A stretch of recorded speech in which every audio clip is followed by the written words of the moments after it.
Oh, you know what I love? Sports. Love sports. Sports. When It comes to Texas A&M. Where are you getting this information? let me tell you. Welcome to TexAgs. TexAgs Live. I feel like I should be listening to the theme song from the Jeffersons. You know, we're moving on up. We will develop men, we will graduate players, and we will win championships on the field. It's a blessing to be in this position, and we're just thankful to be here. We're thankful to have the opportunity to go out there and play in front of the 12 men. He is a guy that has gotten better and better and better. He's just got that dog in him. It's been special. The 12th man this past week was unbelievable. And this is a real program. It's not fake. This is a real place. And if you want to be really good at football, this is a really good place to be. You know, if I'm betting on anybody, it's the Aggies.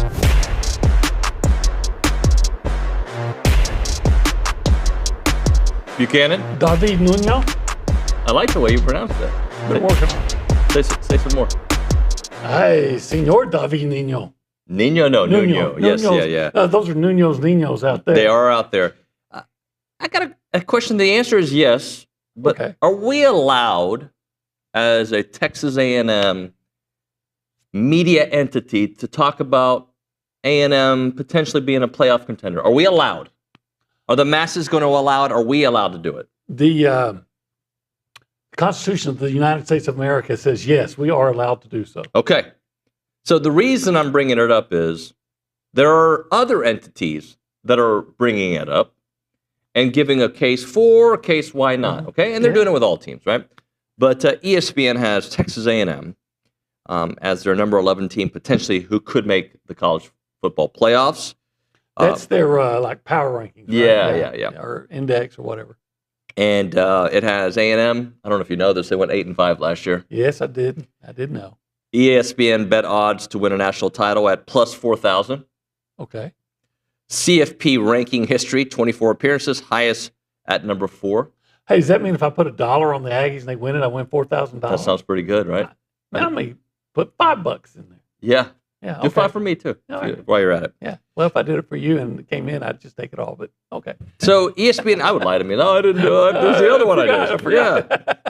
Yeah. No, of course I wouldn't do that. My I'm a dead stand-up uncle guy. just gave me all this money. I'm a stand-up guy. I wouldn't do that. It says ESPN analytics, make the playoff at 34.3%. National title percentage at? Just give a guess. 1%. 2.3. Okay, 2.3. But Heather Dinich says, nah, oh boy, it ain't going to happen. Heather Dinich is also the one that was saying that A&M should not be in the playoff in 2020 because she didn't like their style of play as if you get style points. She actually said style of play was a reason for it. I heard her on the radio say, well, if you watch the way they play, it's boring, da-da-da-da-da. So she's a nice lady. I've met her. We might get her on the show soon. She understands college football, covers it well, but I can disagree with her. Yeah, absolutely. So the question to her was, agree or disagree with the ESPN analytics? Disagree. This is a lot of faith in a team that lost 4 of its 5 games and needed a defensive overhaul. The Aggies can make the playoffs as a at-large team, but having success against the nation's 9th toughest schedule will require significant improvement. Okay. That can be measured early was a September 13th win against Notre Dame, a team that beat the Aggies at home last season. I would say all of that is absolutely fair. 100% fair. They lost 4 of their last 5 games. Their defense was poor. They have to overhaul it. And they do have a big game against Notre Dame. If you can be 3-0 after that game, that's going to get a lot of people's attention, start believing in that. Okay, so then I'll ask that, is it fair to believe that a team that returns so much production should improve? I think it is fair to look at what they bring back on the offensive side and say, yes, they can be better offensively. I think they got to prove it defensively. And if they do, I think the biggest, as we've talked about over and over, the biggest thing that I get defensively that I get optimism about is that Mike Elko is going to be 100%. So then I'm gonna kind of phrase it like this. I'm one of those that are giving Lane Kiffin the benefit of the doubt because he is such a good offensive coach that, you know what, I think their offense is going to be just fine at Ole Miss. Yes, I think it'll be a good offense. I don't think it'll be as good as it was last year. No, but I think it's going to be a good offense. Okay. So now, can we use that same rationale with a guy who has done it at A&M and done it beyond with Coach Elko? Yes. Okay. So he's got many of the same pieces or better on the defense, and he's pushing the buttons. Stop me if I'm wrong here, but they should be better defensively. Well, I don't know if they're going to have if they're better pieces because again, we're looking at the defensive line, and while I can look at it and say, yeah, I feel good about DJ Hicks and I feel good about Albert Regis and Cassius Howell and Rylan Kennedy, the guys they're replacing were first, second, third round draft choices. So let me ask you this: if you had to rank last year's defensive players in order from what you remember, okay, this is off the top of your head. Where's Cassius Howell? Cassius Howell was probably no worse. It's hard because he didn't play as much as the other guys. Right. Probably no worse than fourth. Okay. I would say the number one guy. Willie? Well, I thought you said defense. Oh, I thought you said defense overall. lineman. Sorry, no, just defense overall. Will Lee's probably number one, right? Now? Last year? Well, he made all conference. Yeah. I wouldn't have a problem with that. Scorton at times was. Okay. But he fell off in the last month. Then I'm going to phrase it like this. See, this is what I'm doing. I'm trying to ask questions here. Okay. From November on, was Cassius Howell one of your top five defensive? From November on, Cassius Howell might have been no worse than second or third. Okay. And the guys that went to the NFL, who, by the way, I love, were they in your top 3 or 4? In November beyond? November beyond, probably not. Maybe. Maybe? Stewart, maybe. But I think Nick Scorton kind of disappeared. Okay. And, man, Shamar Turner, for all the good, we all saw this, for all the good things he did just as many things that were detrimental with silly penalties and things like that. And Look, I don't remember him doing much. Maybe he did, but I just don't remember him doing much in November. Look, we can use that same analysis and say Des Ricks struggled at the end of the year, right? I think Des Ricks is going to be better. That's blind faith. Not even blind faith. That is faith based on some intel we've received. I think he's going to be better. I watched him in not warm-ups, in their drills the other day, and he was making plays, but you don't ever put too much stock in what's in drills. If you can't look good in drills, what are you doing at Texas A&M? Yeah. But I will say that I thought Des Ricks had a bad year last year. I think he made a nice interception against Arkansas, really athletic play, and it was key. But every other time, I feel like I saw him getting beat or trying to tackle somebody from behind. So yes, he can get better. Okay. One guy that I haven't mentioned, I think would have been in your top 5 last year, and he wouldn't be here on the Aggies this year if he doesn't get hurt, is Tyreek Chappelle. Yeah. Yeah. So Tyreek Chappelle coming back is huge. We'll talk about him later. But just overall, I just feel that there are reasons to believe the defense should be improved in areas. I don't know if you're going to game plan against the defensive line as much. I think you're exactly right. There are good reasons, to believe the defense is going to be significantly better. I just say, however, because of what's happened over the last 10 years, until I actually see it with your own eyes, with my own eyes, I don't want to hear somebody telling me how good it's going to be.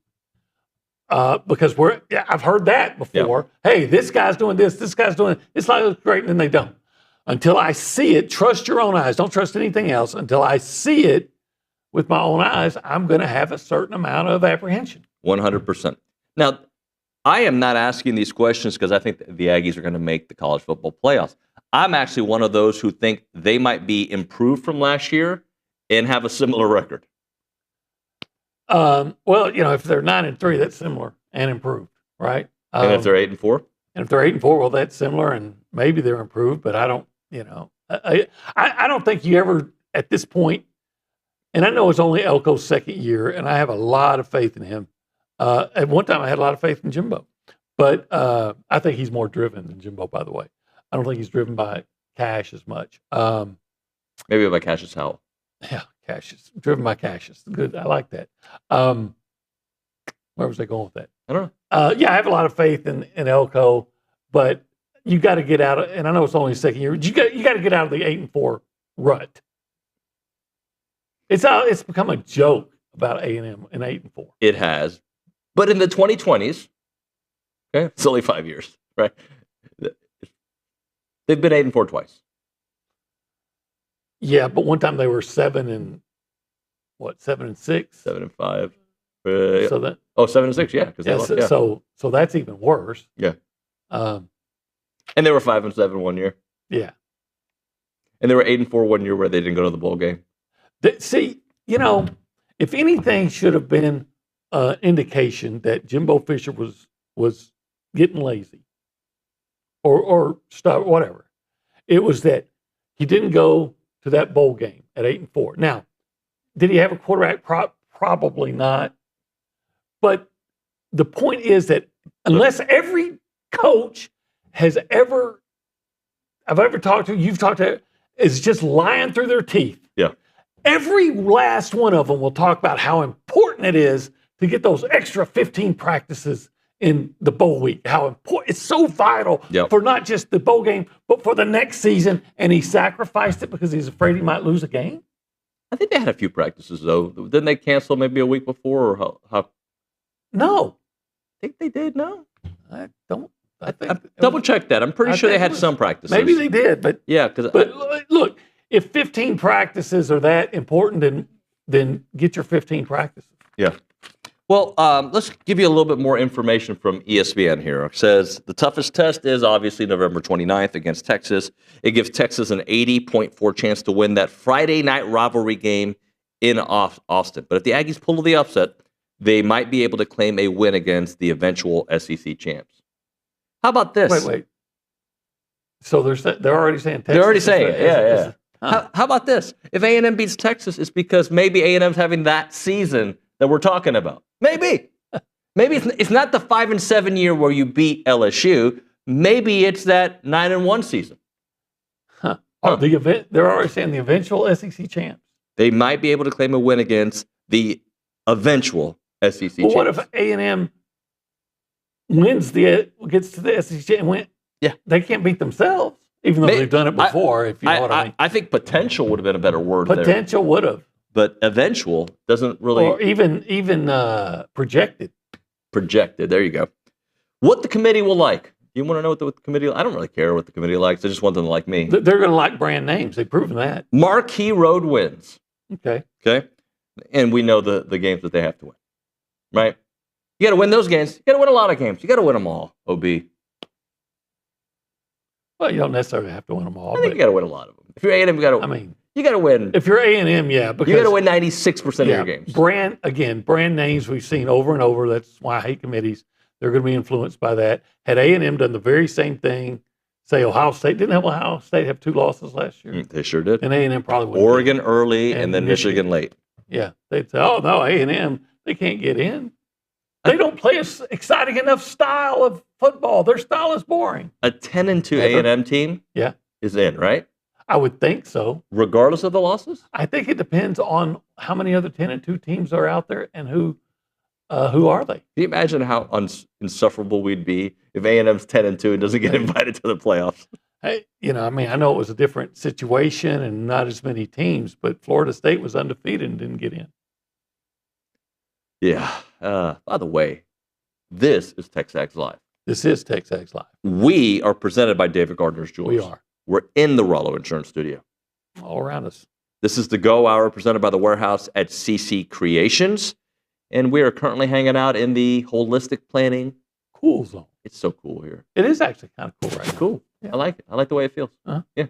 And if you want to be a part of the conversation this morning, you can do it multiple ways. That number is 979-693-1150 if you want to call and be a part of it. We'll pick it up on the Bubby's Catering and Bartending hotline. Text that number as well. We go around the room, left to right. Behind the glass is our friend, Nick Savage, the director. Nick, good morning. Howdy, good morning, y'all. How are you? I'm great. I'm excited for today's show. 2 players that I grew up watching when I really started to get into Aggie football, Tra Carson and Armani Watts, supposed to be on the show today, so I'm looking forward to hearing from them. But Armani Watts, man, he was an awesome ball player when he was wearing maroon and white. Yeah. And Tra Carson, I remember him. He's just like the perfect goal line back, big dude. Hey, so more than that, he ran for over 1,000 yards. Yeah, it's going to be. He's an East Texas kid, you know that. Yeah, you covered both of them, right? Yeah. Yeah. Yeah, I remember Armani Watts in his first game, just for the half, jarring the ball loose from, I can't remember who the receiver was at South Carolina. He ended up like 24-7. Long pass on the last, I think it was last play. And guys, he catches it and boom, Armani Watts knocked it out. Yeah.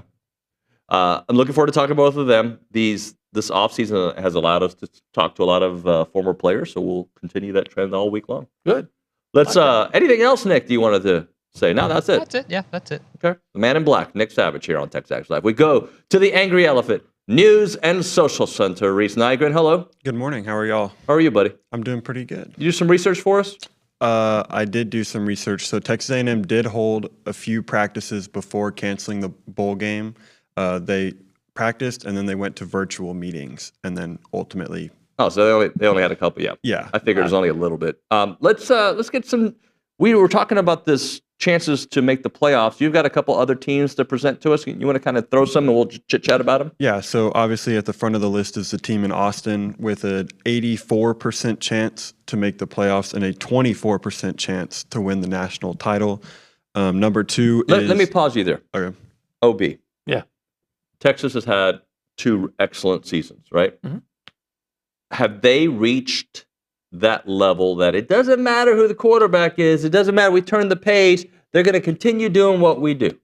I don't know, but I think one of the big reasons, look, I think if their quarterback had a different name, all those percentage numbers that he just mentioned would have dropped. If that quarterback was at Ole Miss, would we be talking about Ole Miss the way we talk about Texas? Maybe not to the degree, extreme. yeah. But yeah, you got a Manning at quarterback. Wherever you are, you're going to get a lot of hype. Reese? Let's go further down the list to number 9, where the Notre Dame Fighting Irish reside with a 45.6% chance to make the playoffs and only 9, huh? And a 2.7% to win the national title. Heather Dinich says she agrees with it due to their strong run game. Did you want to send her a message that A&M can run the ball well too? Well, look, they have an exciting running back. They have great.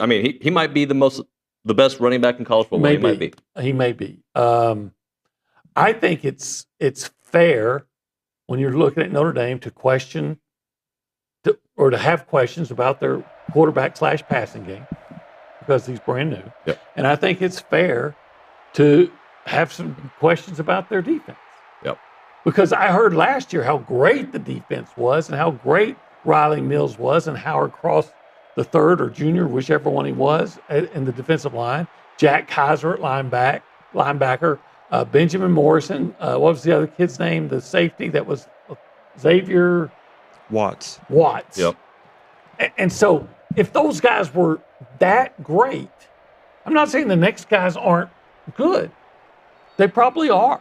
But if those guys are that level great that they were hyped up, I don't think you can take it for granted that the next guy is going to be as good. And I've said that going way back to 2013 about A&M.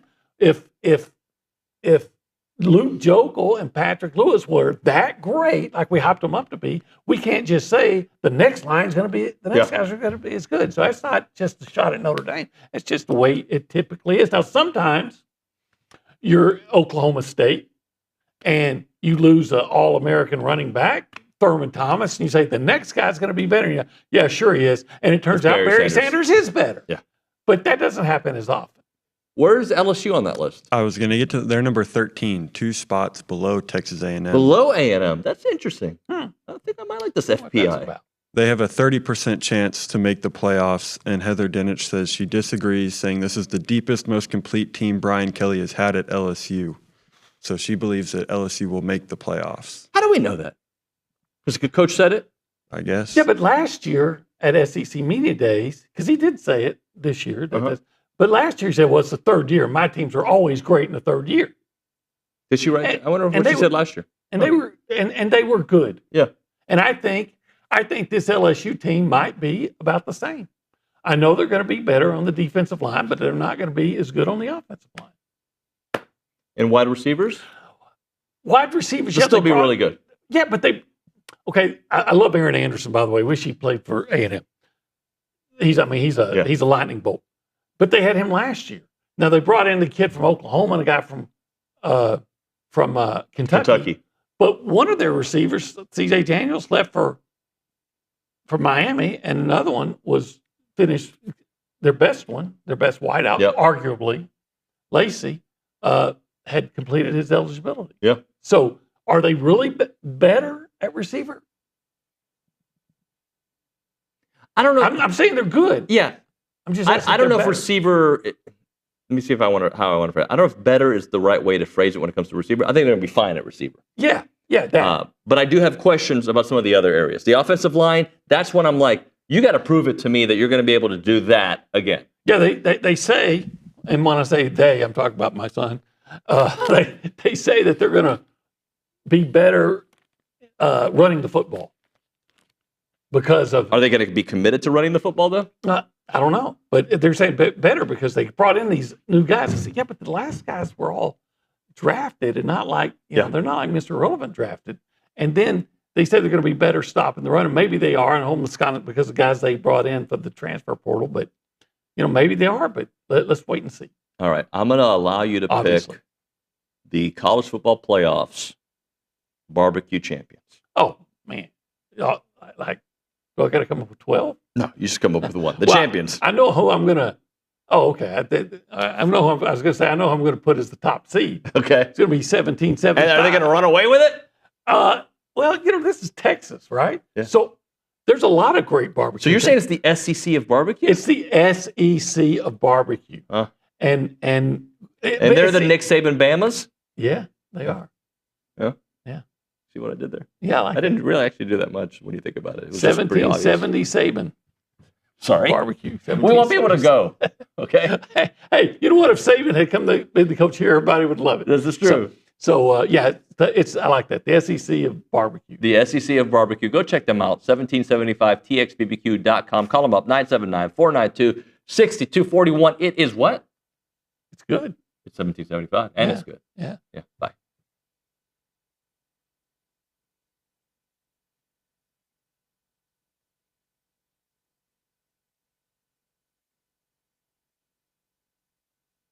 Hey everyone, David Nuño and Olin Buchanan and OB. Typically, we start off the show in this section, and we call it the Holistic Planning Cool The cool zone. Yeah, it's pretty cool. What do we know about holistic planning? Well, a lot of cool stuff. For instance, holistic planning can help you with your investments. I love that. They can help you with your taxes. So I don't like paying taxes. You can get that money from your investments and they keep it. They'll help you keep it away from the government. Yep. Not all of it, but more of it. And then they'll even help you with your estate planning. When you're old like me, you got to make sure some of that money you made is there for when you want to retire and just enjoy the rest of your life. You want your estate to be planned.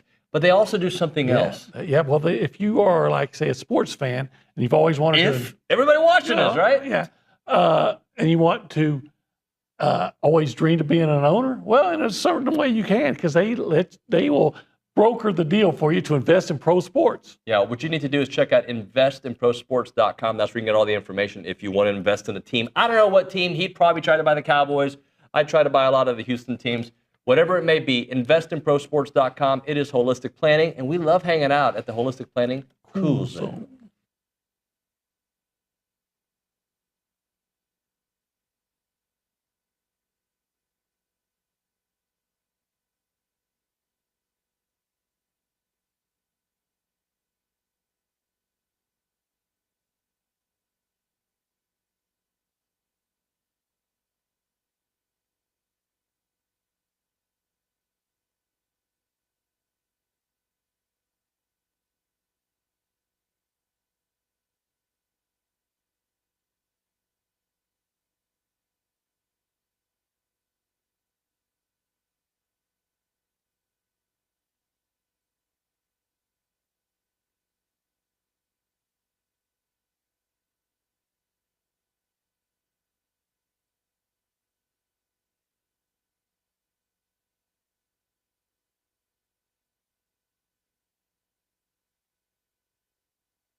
You know it's TexAgs Live, Obi? Yeah, I know that. Okay, just making sure you knew.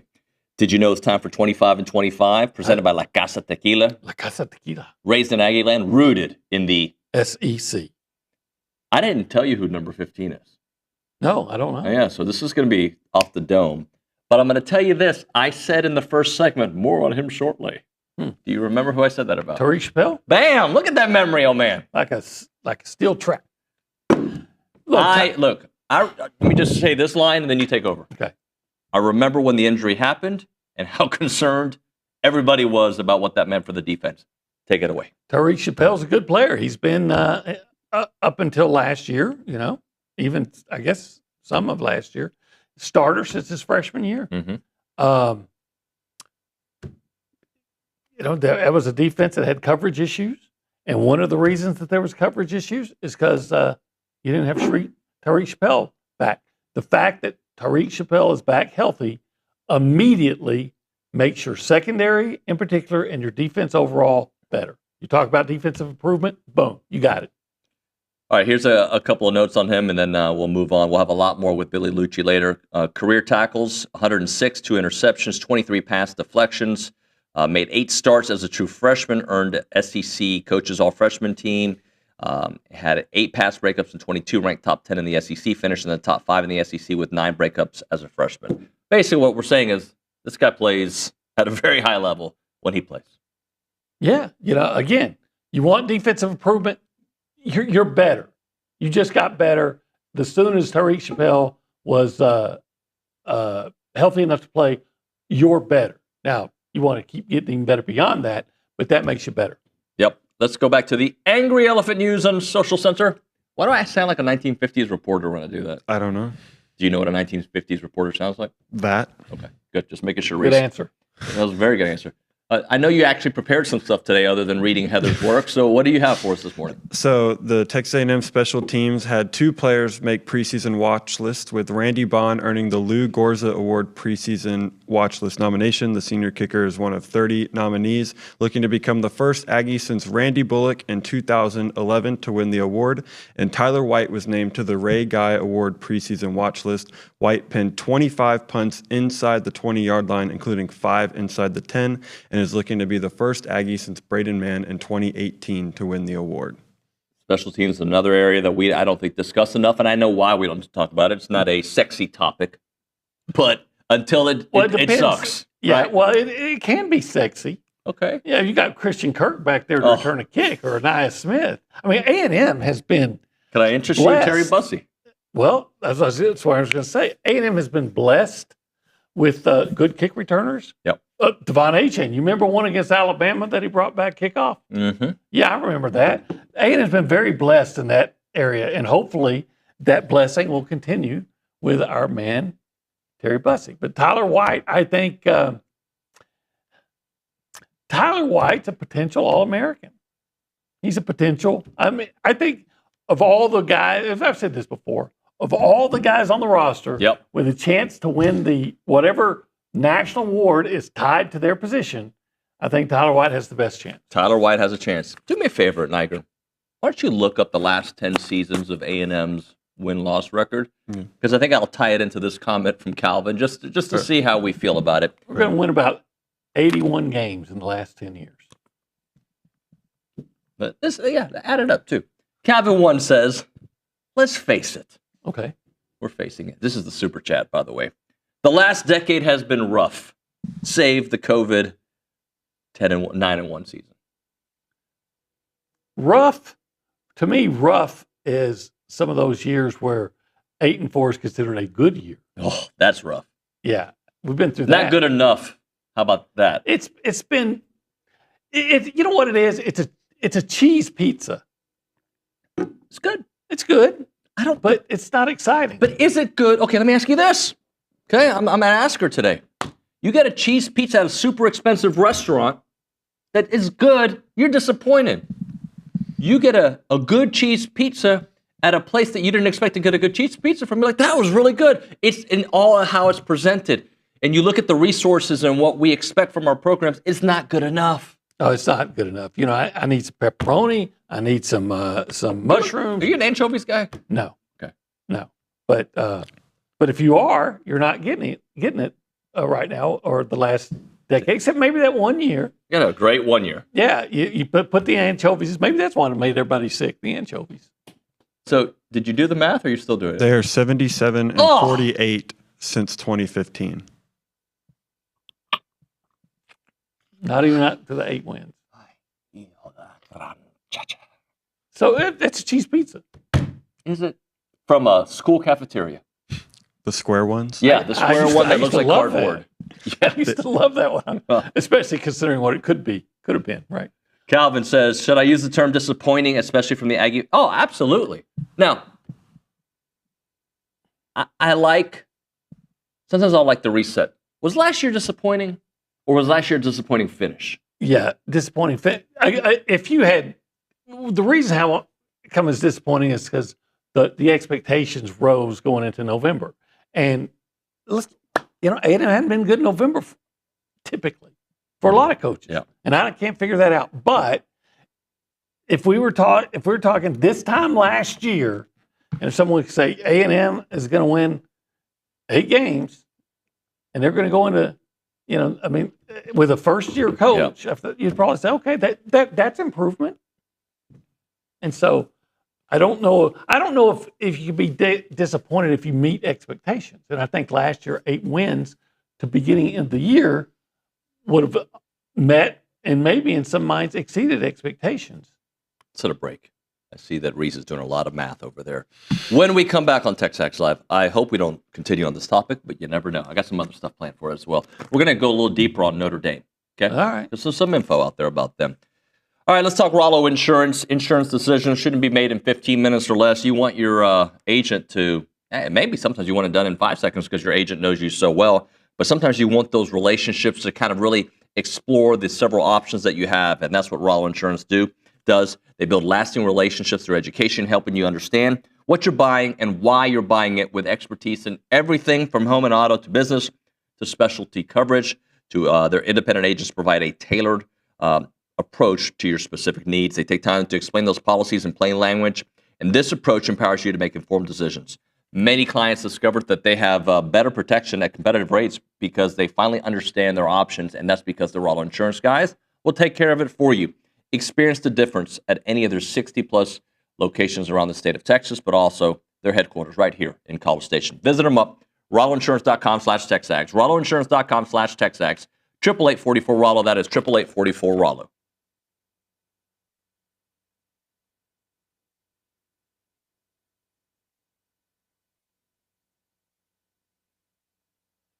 Let's talk a little Snaps clothing. David Nuño here, and I love wearing Snaps clothing everywhere. I've got the flannel on right now. You've seen me in the Tailgater collection with the A&M gear. It is fantastic. If you see me around town with my sons, Christian and Cruz, they've got a bunch of Snaps gear. When they have big games for Consol, they wear nice clothes, so they wear their Snap stuff. And I'm telling you, with baseball season here, let's all kind of go looking stylish and fit to the games. They're at Olsen wearing the Snaps clothing.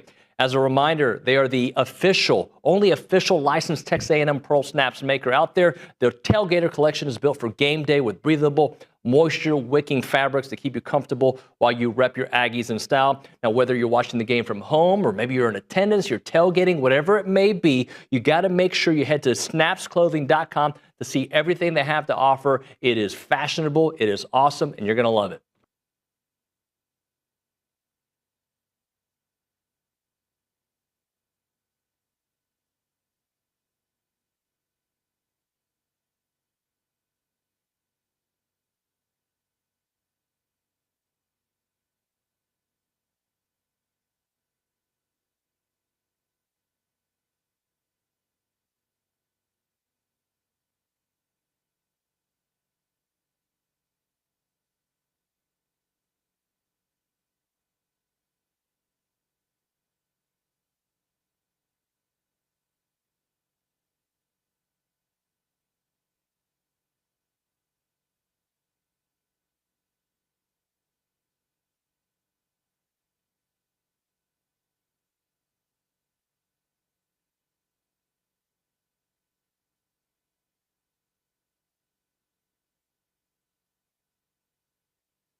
Special request from Nick Savage on this song.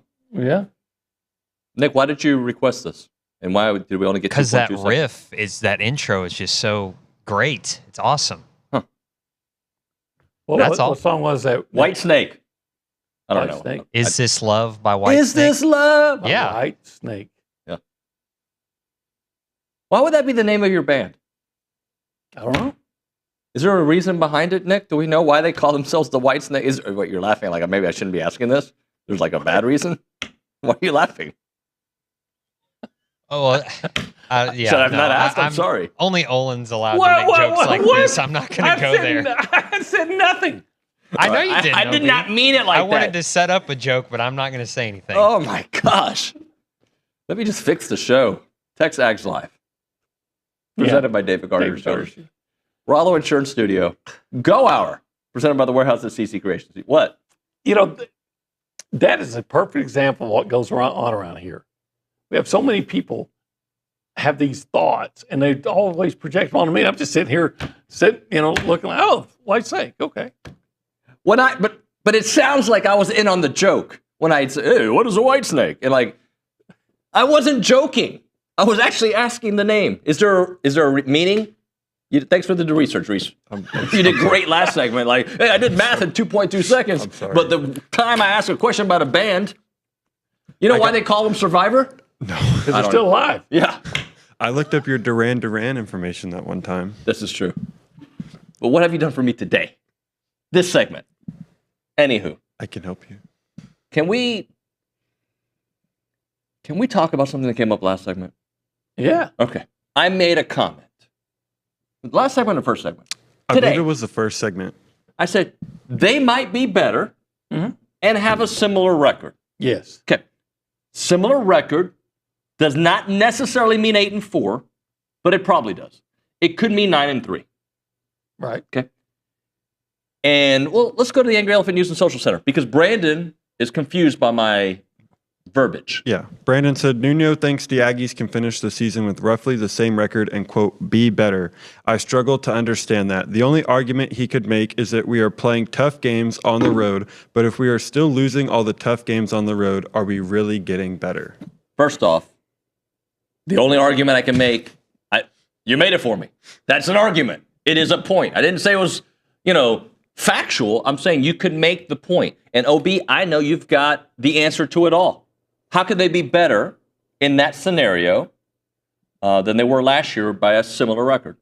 Because their opponents are getting better too. Auburn thinks they're a lot better than last year. Florida thinks they're better than last year. LSU thinks they're better than last year. Plus, you got to play some of those teams on the road. And to me, the first step for A&M is getting better isn't necessarily winning tough games on the road, which, of course, that's where you get elite. Yep. Hey, how about start winning the games that you're supposed to win on the road? Auburn or, the games at home. Yeah. Now, actually, they did pretty well at home last year. They did. But they should have beaten Notre Dame. And again, the thing that comes to my mind, and I'm going to take this where you didn't mean, one of the things that always makes me optimistic about Elko, he doesn't make a lot of mistakes, but when he does, he learns from it. And so when he didn't take Connor Wigman out of the Notre Dame game when he wasn't played well, but he did against LSU. 1,000%. Okay. See, I didn't do 100%. I did 1,000%. So let's kind of talk about some of the things that were there some mistakes that Jimbo Fisher made that Coach Elko fixed as soon as he got to campus? High school coaches, going to events, right? Yes. He's got a track record of diagnosing a mistake and fixing it. He fired a couple of underperforming coaches like on his first day. Yeah. And I absolutely applauded that. And by the way, the guys he hired in those two have done an excellent job, I believe. So he diagnoses a problem. He goes and tries to fix it. Doesn't mean we're going to be 12-0. And by the way, Brandon, I'm not offended by your commentary. I understand what you're asking. But I think you could be better. And Brandon's tired of 8-4 too. And I'm with you, bro. Like, how do you get that 8-4? Is it because you lost the 3 top 10 games on the road? I hope you don't. And then maybe Florida, I hope it's not, is that top 10 team we didn't expect, and you lose to them at home, but you win the rest of your games. Is that an improvement of last year and you win in November? Is it an improvement on last year if you beat a top 25 team on the road? Yes. But ultimately, what's your record? But that's what we're going to. So last year they improved by actually winning on the road. Yeah. But they did what A&M typically does, and that is falter in November. So if you don't falter in November and you win a top 25 game on the road, then you're probably going to have an improved season. But to Brandon's point, but if you're 8-4 in that scenario, we're going to have a similar offseason. Well, then, and if you're 8-4 and did the things that you just said, then that means you choked against some of the. You probably went up to Arkansas and lost. Oh God. Or somebody of that ilk. Yeah. Lost a home game you should have won. If you did all the things you were saying and still finished 8-4, you know, those 4 had to come from somewhere. You lost to Arkansas on the road. You lost to Auburn here again. Somehow, you know, lost to Missouri. Right. I mean, today, I hear Missouri is still being considered, hey, they're going to be good. Eli Drinkwitz said his team's going to be good. He's nope. I've gone to 19 consecutive SEC media days. I've not seen a coach yet that says, guys, you know, look, we're going to suck. Everybody says they're going to be good in July. Here's, to me, when you have an opportunity, do you seize it? Okay? Mm-hmm. A&M had an opportunity last year. They didn't seize it. Right. For the season and in individual games. Right? Mm-hmm. Seize your opportunities. You were down 17-0 to South Carolina. Came back. You came back. You took the lead. Finish it. Down 21-0 to Auburn. You had the lead with a couple minutes left. Finish it. USC. Finish it. You were tied at home with Notre Dame with about 7 minutes to go.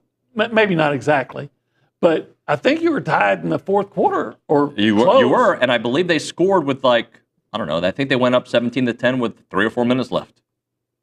You know, finish it. Finish. Of course, that's what the whole refrain from the team is all off season. Finish, finish, finish. We're going to finish. 979-693-1150. The segment is finished, but the show is not over. Another segment with OB. 9 o'clock hour with some loaded guests, and then 10 o'clock with Billy Liucci. A moment for Caldwell Country Chevrolet. Highway 21 in Caldwell and online. CaldwellCountryChevrolet.com. If you're a business owner, you need to listen up because they've got some great deals for you to stock up on your vehicles to take your fleet to the next level. Caldwell Country Chevrolet has expanded their selection of their commercial vehicles to meet your everyday need. And as a newly designated business elite dealer, they understand what it takes to keep your company moving forward. And every commercial vehicle comes with that legendary free oil change for life because they believe in supporting local businesses, just like they believe in supporting Aggie athletics. Remember, it's about a 15-minute drive, the edge of Bryant, the beginnings of Caldwell, a short conversation away, but you'll see the difference when you step on the lot and do business with the great people at Caldwell Country Chevrolet. Highway 21 in Caldwell online, CaldwellCountryChevrolet.com.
We're back on TexAgs Live. We're presented by David Gardner's Jewelers Rollo Insurance Studio. People responding on the respond line. Good. Yeah, let's go to the Angry Elephant News and Social What are Center. they responding to? Just commentary, just chit-chats. And I think we had a very good one, which would show growth, OB. Okay. By the way, because I said we could have a similar record and be better, I want a much better record. Yeah. We want to be like 16-0 when this is over with. That would make me happy, OB, believe it or not. Blake in the YouTube page said, what hurt so many SEC teams last year was losing to teams, quote, you weren't supposed to. A&M has been the worst at that historically, but it is a common problem in the strength of the SEC. Teams can now afford to lose to 2 college football playoff teams. It's the other teams that you are supposed to beat. That's what makes college football tough, and that's what made Saban so good. Yeah. Yeah. Who did A&M lose to that they were supposed to beat? They lost to Auburn. And I think you could make an argument later that South Carolina, you shouldn't have beat them, but at the time you should have beat them. You just came off beating LSU. South Carolina was not ranked. Now, South Carolina turned out to be a legit team. South Carolina, they weren't ranked, but they were a team that had dang near beaten LSU, dang near beaten Alabama, had some curious calls go against them. They were playing really well, and they were at home at night. By the way, Peruna in College Station says, you want to be better? You beat Texas. Yes. Yes. I have a yeah, but. My yeah, but is I don't want an LSU 5-7 win. Right. That's my yeah, but. It'll feel better, sure, but whatever. I think you hopefully get better, become elite all at once. But the stages of it, there's so many ways to get better right now. Yeah. And one of them is beat the team. All right, first win it, finish strong. Yeah. And beat the teams you are supposed to beat. You are not supposed to lose to Auburn. That was ridiculous. Let's go back to Reese. Roel Ramon in Dallas says, clearly the biggest area of opportunity coming from last season sits with the defense. We heard Coach Elko make the statement, the defense will never look like that again. What can we expect to see change with Elko making the defensive calls in 2026? Just one of the things, well, first of all, getting more athletic. I think he went out and got Humphrey and Shaw. And also being, I hate to use the word smarter, football smarter, and that we heard he went on the big tirade about not being able to play just his own defense. And again, if you're not doing that, by the time you get into November, your opposing coaches are figuring that out. Right. But beyond that, when Elko, I think the thing that always impressed me the most was, and we've talked about this before, the knack. We all saw it. We saw it over and over and over for 4 years. Just the knack of calling the blitz, the right blitz from a different angle that the opponent didn't see coming at just the right time. Yeah. I think of Leon O'Neal coming in and sacking Bryce Young on like a 3rd and 6 at the A&M 20 and forced a field goal. Stuff like he plays chess better than you do. He's the Bobby Fischer of defensive football coaches. Let's go win. Not Jimbo Fisher, the Bobby Fischer. Chess, Bobby Fischer. If you don't know, look it up. Google it, like Signetti. Good Googling. Tra Carson coming up on the program. I like Trey. For Liberty Ilo Leopard. Yep. Yeah. Up there around Texarkana. After that, Armani Watts. I don't know if he's a Forney Jackrabbit or not. They got a couple of schools up in Forney. And then after that, Billy Liucci. Well, yeah. He's from... You're familiar with his work. I am, and his lunches. Yep. Let's do this. Let's hit a break. We'll come back with Tra Carson next on TexAgs Live, presented by David Gardner's Jewelers in the Rollo Insurance Studio.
All right, we are back here on TexAgs Live, presented by David Gardner's Jewelers Rollo Insurance Studio. Looking forward to this next interview on the Buffy's Catering and Bartending Hotline. We've got Tra Carson coming on, who had a memorable legacy at Texas A&M.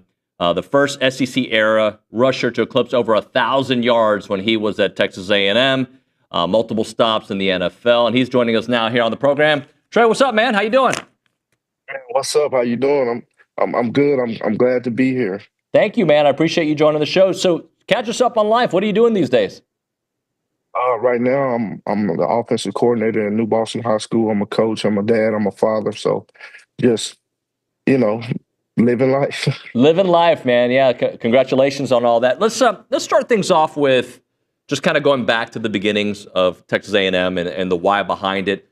You were at Oregon. What gave you this feeling like A&M's the place I need to be at? And that was in a different era where you couldn't transfer the way you can now. Right. It was one of those things where I wanted to get back close to home. Oregon was just too far.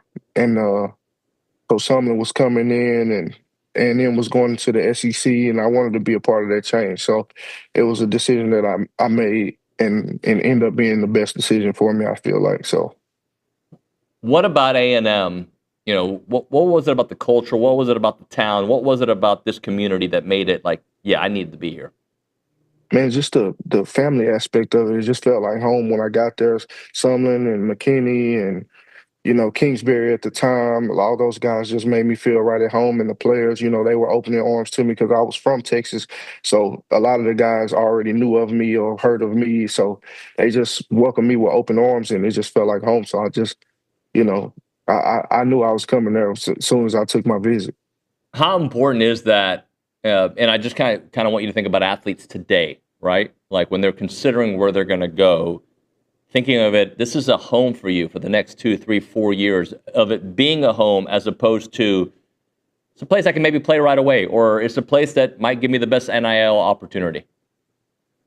Man, I think that's the lost aspect of it. Like kids looking at it now so much as a business that they don't think of it that way. Like if you transfer 3 or 4 times, then like where do you go back to? Like what school do you go back to the games, or like who do you follow? Like it just doesn't have any substance behind it nowadays to me.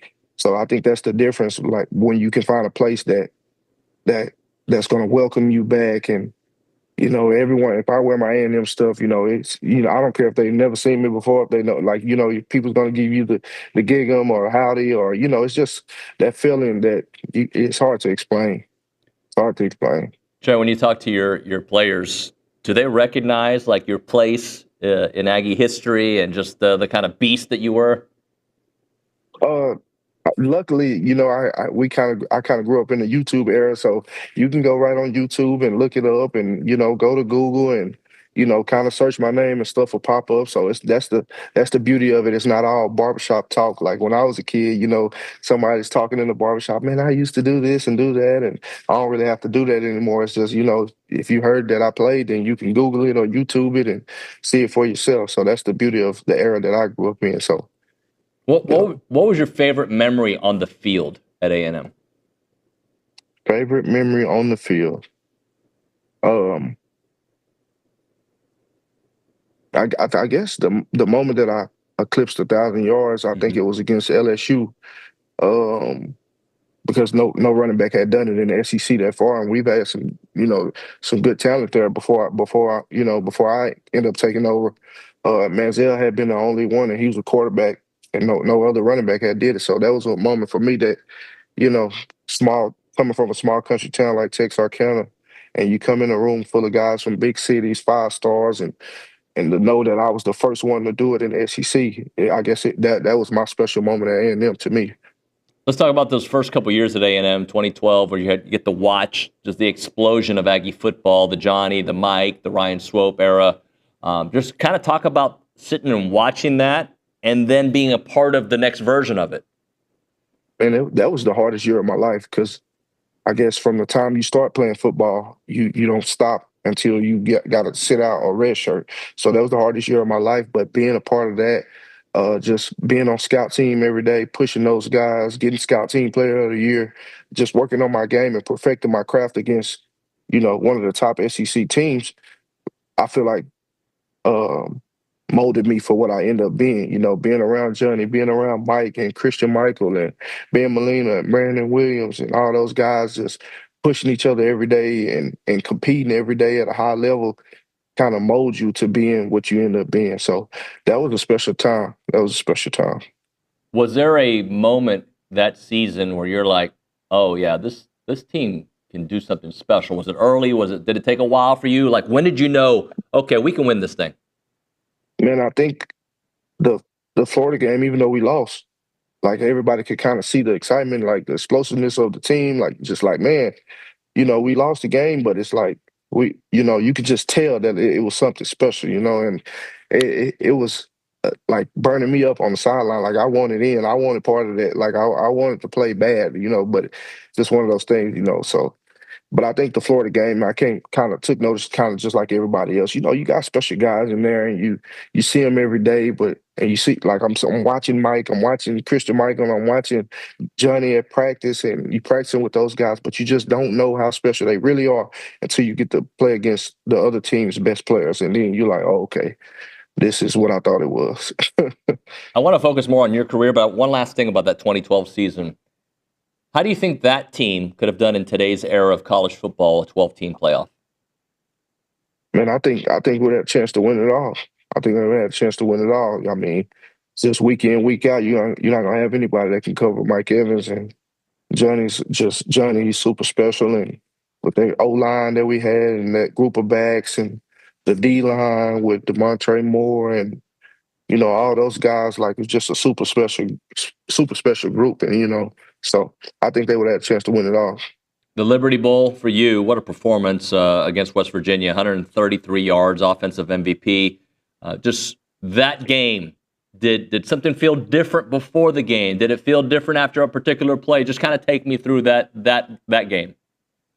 Man, up until, going into the bowl game practice, coach came up to me and was like, hey, we're not doing the rotation anymore. Like, you're going to be the guy until you tap out. So I'm like, okay. So, you know, Sumlin and McKinney, they was known for rotating backs. They've been doing it there, you know, ever since they were at Houston. So this was going to be the first time they're just kind of letting one guy handle the load. And I was excited about it. You know, of course, I told my parents and family about it and had some people come up to the game. And I just kind of knew that, you know, I had been preparing for this moment. You're getting 3, 4, 5 carries in the game and you rip some off and you're making some plays.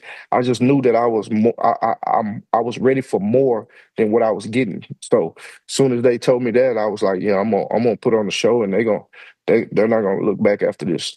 It's interesting because at a place like A&M where we recruit so well running backs, like some of you all are volume running backs. You need your touches, but at the same time, for longevity, you got to kind of divvy it out. Right, and it's one of those things where, you know, you're looking around and it's like, man, you got so many talented guys in the room, so you can't be mad if they put this guy in to do this or that guy to do that. So you can't be mad, but it's just like at the same time, other schools are doing it. Like let one guy rock out, and then so you just got to wait your turn. That's just how it is. Like, and if a guy like in this era, if a guy transfers out, he just transfers out. You know, it is what it is. Like you'll get another guy. It is, you know, I just think, and I don't know if A&M had 1,000-yard rusher since 23. Maybe like I think A-Chain was the last one. So it's like, hey man, you gotta wait your turn. Like be the guy. That's part of it. Like compete and be the guy. Beat him out. If you can't beat him out, then you know back him up. Everyone has a role. So you know, I think to me, I would love to see one guy just kind of take that thing by the horns and go get it and, you know, rush for 1,200, 1,300 and kind of let us lean on that run game and let Marcel do his thing and, you know, and will us to some wins, man. Like I don't want to see us at the bottom of the rushing total. Especially like, man, we got talented guys. Like,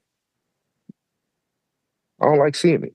Well, I want to continue down that route when we get to Coach Oko and this year's team. But I want to get your perspective of playing at Kyle Field. Every time we have former players on, like it's hard to put into words, right? Like just playing in this environment as opposed to the rest. Yeah, it's one of the things where you just kind of got to see it, man. You got to feel it, like feel that experience. Like I tell anybody, just go to a game, just go there. and you'll fall in love. Like go to a game, you'll fall in love. I remember it was one season where they were renovating the stadium, so it held a little more than it held now. And man, that thing's it's just so super special. And like my son is 5 now, and I can't wait to take him to some games and kind of, just kind of pump that Aggie spirit in him. He don't know what's going on yet, but I just can't wait, man. I think everybody should at least go experience a game in Kyle Field one time. Trey, what kind of offensive coordinator are you? Talk to me about the way you coach and the offense that folks can see.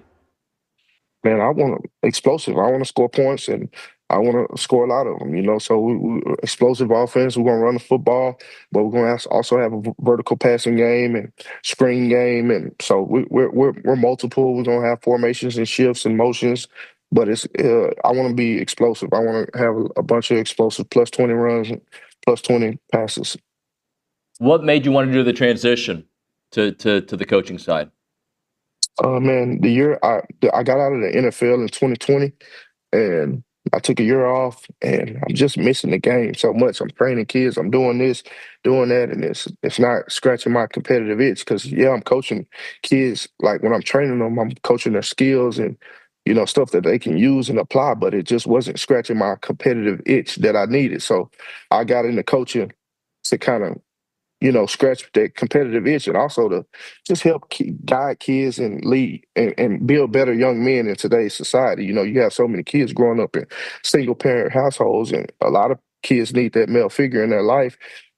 But you have some kids that just need a coach. You know what I'm saying? So that's the battle that that you have to figure out with your kids that you have. But initially, I just got into it to scratch that competitive itch and kind of teach kids what I learned. I feel like if you don't teach what you've been taught, then you stole from the game. You get what I'm saying? Right. So, talking to Tra Carson here on TexAgs Live. Do you love coaching? Do you love the connection with the players?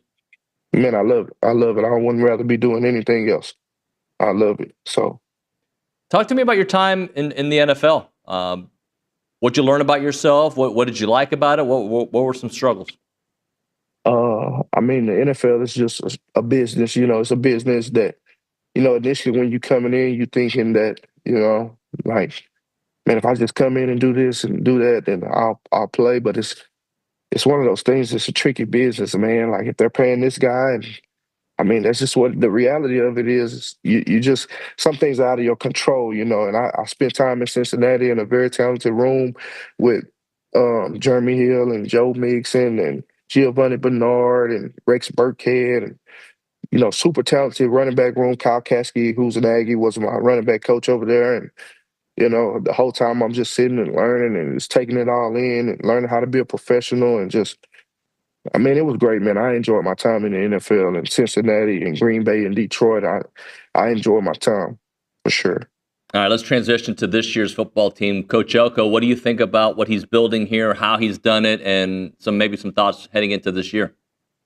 Man, I'm excited about it. And I'm always, I'm going to watch every game and, cheer hard. And, I like what he's building in the program. I watched Marcel's fall camp interview last night. I think he's ready to go, ready to lead the guys in the right direction. So I'm excited about it, man. I'm ready to see, the product on Saturday. So that's the big thing for me. I'm just ready to see how we compete, and more than compete, like you got to have that competitive edge to win. You know what I mean? Like to me, I don't like saying compete, because when you say compete, that just means let's keep it close. I want to see guys playing with that competitive edge, that extra that it takes to win. So I'm excited about it. I love that. That's our next T-shirt, right? Compete's keeping it close. You're right. Let's go get it, right? Yeah, go get it, man. You got to have that little extra that little extra that it takes to win. You got to have that. You got to play with the edge. Don't just compete on three. That just mean keeps it close. I don't like that. Well, let's talk about somebody who does compete, and it does more than compete. He dominates. Le'Veon Moss, you were talking earlier about that running game. This running game can be special, man. Man, I think so too. Him and Owens coming back, right? Yep. So I want to see those guys go get it. Like I mean, hopefully it's open competition. I want to see let the best man win, then the other guys spell them, and somebody go lead the SEC in rushing and lead us to some victories, man. Let's do it. Like, why not? Why not A&M? Why do you think A&M has not had the consistency that a program like this should have? Like, do you have any thoughts on why it hasn't happened? Man, I don't know. I don't know. Like, I really don't know. I really don't know. Hopefully we turn it around. You know, hopefully we turn it around. Hopefully this our year. I don't know why we can't be consistent. You know, because I feel like we have some of the best players in the country, and we recruit well, and we get them in, and just it doesn't all click on Saturday sometimes. Like you guys were saying earlier, teams that we're supposed to beat, sometimes we don't beat them, and then it's just. But hopefully we can turn the page and, you know, let the past be the past and come out in New Year and ball out, man. That's what I'm hoping for. So who was the team who was your rival? Like, you didn't play Texas, right? So who was your rival? Man, you know, we just kind of got in the SEC at the time, so we really didn't have any rival teams. It just, you know, I think we went and beat a top 10 Auburn team when I was there. We went. You know, we would beat ranked opponents, so it kind of felt like a rivalry game, but we didn't really have any rivalries like that. So do you have the same kind of, I don't know if hatred is the right word, but the same kind of vitriol towards Texas that most of us do? Like, do you look at them as like, I'm glad they're in the SEC, let's go kick their butts kind of vibe? Yeah, because you know, walking around, like I live in Texas, so you know, either you're in my area, either you're an A&M fan, Arkansas, or you like Texas. So it's like, yeah, I want to beat them. I want to beat them. Like I don't like them. So like we need to beat them. When you're talking to young men about their life, if they're going to play college football, if they're going to, what kind of like, what is some of the mentoring you like to do? Like, well, how do you kind of lean on them and help them get through this next phase of life? So for the kids that's going to go play college football, I just tell them that, hey man, like this is the business now. Like with the NIL stuff, like this is not little boy stuff. This is not it's still a child's game, the game that you grew up playing and you love, but it's a business. You know, we have a running back here that's committed to Texas Tech, Ashton Rowden, and I just tell them like every day, like, man, this is a business, bro. So we're gonna come out here and we're gonna go to work, and we're gonna treat it as such because it's not child's play anymore. This is serious business. So if this is something that you want to do, or you want to further your career in and take it all the way to the NFL, you got to approach it like a pro, like every day. So that's kind of the information that I give him. Tra, I want to close out with something that, I don't know, you're running back, you get it. Tyreek Hill's comments on Devon Achane, I don't know if you saw that, where he's saying, you know, like take him, you know, 3rd and 1, he's not a power back, take him out on those plays. While that might be the case, I think it's poor form to talk about your teammate like that, right? Like that's, what's the bro code, the locker room code in that situation of how you answer a question where you want to be honest, but it is your teammate, and your teammate's been awesome at the NFL. Yeah, so it's one of those things for me, like if you're going to mention your teammate, it needs to be positive. Like you can't say anything bad about your teammates in the media.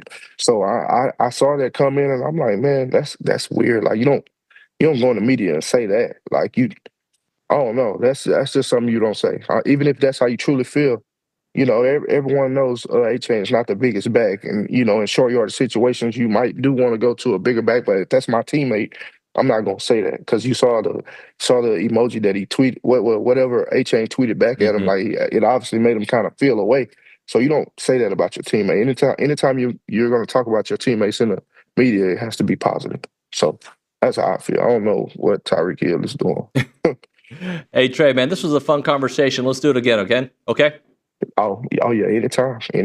Thank you so much, and good luck to you this season. Thank you. Kick him. There's Tra Carson there on the Buppy's Catering and Bartending Hotline. We appreciate his commentary. We'll get him back on the show. We'll hit a break. I do want to kind of get into that topic a little bit because I'm 100% on board with what Trey said there.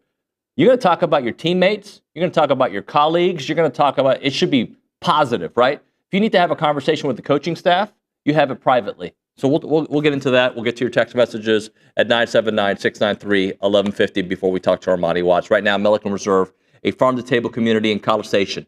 They have homes, they have trails, they have farms, they got wide open spaces, and they have a mission to build a healthy community. And they got an awesome area to live, guys. If you haven't checked out their neighborhoods, they're nothing like your typical subdivisions. They're based entirely on that Brazos Valley landscape and heritage, closely linked to the land, with deep Texas roots. There's no place like Milliken Reserve. You got the creek, you got the hollow, you got the meadows. At the creek, 10-plus acre wooded estates. You've got the hollow that are in a private and gated community, and you've got the village that are responsive to their natural surroundings.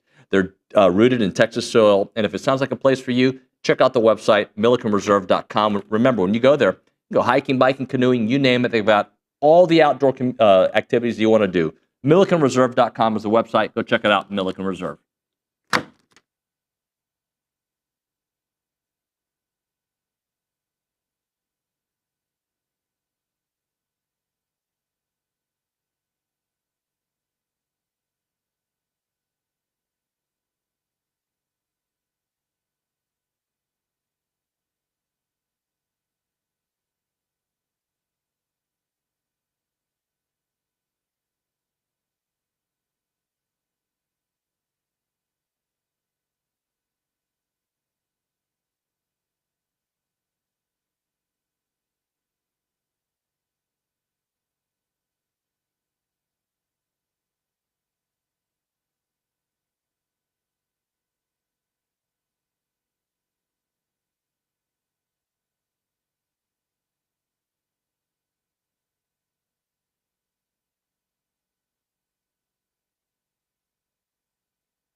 And we're back. TexAgs Live, presented by David Gardner's Jewelers Rollo Insurance Studio. We're going to go back to the Angry Elephant News and Social Center. Reese Nygren, I know you have the quote, I think, Tyreek Hill on Devon A-Chain. I have it here. Yeah. Take Devon out on third. It's third and short. He's not a power back. If I'm going to be honest, like, that's why you got Jalen Wright. That's why you got Ollie Gordon. It's interesting. Two points I want to make here. We want athletes to have opinions, and then we don't. We want athletes to stay in a lane, right? And when they don't, we get upset. So there's different points of view. But I like class, right? To me, it's all about class. For instance, when you call a player, I mean, I don't know if he's calling a player out. He's just giving it like, I don't watch enough Dolphins games to know what their third and short situation is. I assume it's not great, okay? Fine. But I think there's a way to phrase things when guys are in the locker room that, like, let's say, for instance, Nick has a bad stretch of shows, right? It would be poor form for me to say that Nick shouldn't be doing in and out of breaks, right? Yeah. Like that, got to have each other's backs. You're in the same locker room. You see each other every day. You help each other, right? You're on the same offense. So I don't want my teammates doing that. And it also, I think it might depend on who the guy is. Yeah. Nick, agree, disagree? Like, go ahead. Yeah, I'm with you on that one. I mean, how about you especially? Yeah. Well, especially, I mean, you know, you take Tra Carson's word for it, former NFL player. You just don't go into the media and, you know, whether, you know, maybe he was a little tongue-in-cheek with it. We don't really know. I haven't seen the clip or anything, but, I mean. No, I don't think it was tongue-in-cheek. I think it was didn't sound like joking. Yeah, then you just don't say that. Like he said, even if you feel that way deep down, maybe keep that to yourself, you know? Yeah, look, I think it kind of depends. Like, for instance, I'm sure MJ called out some teammates in the media before. For sure. And I don't know if LeBron has. He probably went to dinner with them and told them it's going to be okay and put his hand on their shoulder. But, like, Tom Brady, I'm trying to think, did Tom Brady ever call people out? I'm sure at some point in his career he right? had to. Like, so I think there's a part of me that sees it both ways. That one came across poor. That's fair. What else do you have for us, Nygren? So over the weekend, Tennessee football on their Twitter page posted a video of an interception in practice, but they blurred out the quarterback. So what do you think they should have just left the video unedited, or do you think it was right considering that Tennessee is in an active quarterback battle? My answer to that, sorry to jump in, is people They're gonna spend complain way about too much something, time on the internet to even notice something like that. Like, are you kidding me? I didn't notice it until someone zoomed in and like freeze framed it. Right. And I was like, oh. Look, I think like people just complain to complain. And I'm complaining about people complaining, right? Like, stop complaining about everything. Every time there's a sack at practice, that means either the defensive lineman was amazing, or whoever gets the sack was amazing on the play, or the offensive lineman whiffed on it. Like, there's always a plus and a minus when you go against each other. Yeah. If it becomes a theme that your quarterback is throwing all these picks, right? Like, and if we go in the middle of the season, like, see, you know, like, but what is a team supposed to do? Throw a young man trying to win a starting job under the bus? Because now it's. I don't have a problem with it. Like, not that the social media team and the coach, or I don't know if they're having meetings afterward. No, don't post that. Post that. Don't post it. Don't. Yes, go ahead and post. I don't think the coaches got time for that. But the beauty of what they did was now the fingers are pointing at the coaching staff, and all three quarterbacks, or however many are in the quarterback battle, as opposed to Joey Aguilar himself, right? So I don't have a problem with that. I think that's fine. Yeah, and then speaking of complaining, Micah Parsons added his name to the list of NFL players to request a trade, including Trey Hendrickson and Terry McLaurin. So what are your thoughts on professional athletes demanding to be traded? Great segue, by the way, Reese. That was a solid segue. Thank you. Speaking of complaining, I don't like it. I don't either. I get it from Micah Parsons. Yeah. I just don't like it. But I also understand, like, it's kind of like NIL, transfer portal. We're in a different era.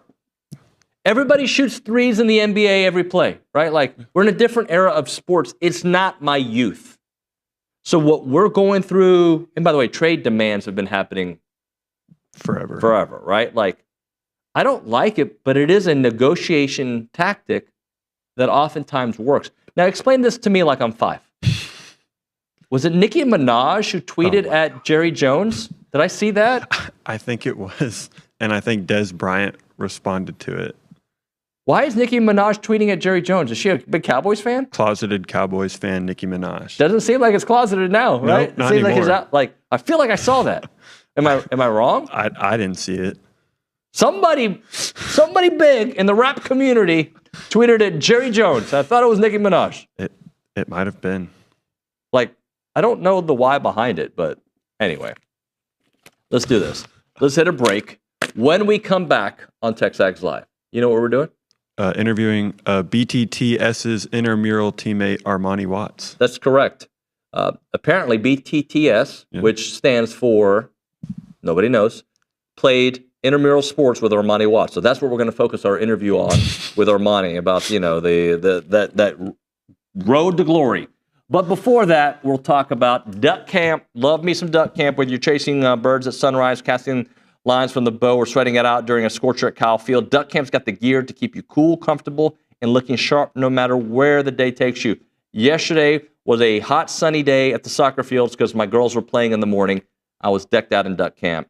Had the hat on, I had the shirt on, I had the shorts on, right? It can be for any environment. If you're going to be outdoors, if you're going to be going to the gym, if you're going to be going out to a nice dinner, duck camp gear has got it all. They got the performance hoodie, they got the scout shorts, they got the essential hoodie, they got the lightweight fishing shirt built for the flats but clean enough for the tailgate. They got it all, and I think you're going to love it. You've seen me wear it many, many times here on this show. So whether you're gearing up for a hunt, a fishing trip, or just trying to survive September in Bryan College Station, what you need to do is check out Duck Camp at duckcamp.com. Built for the outdoors, designed for everything else.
Armani Watts bobbing his head to a little Willie Nelson. It's going to be a good interview.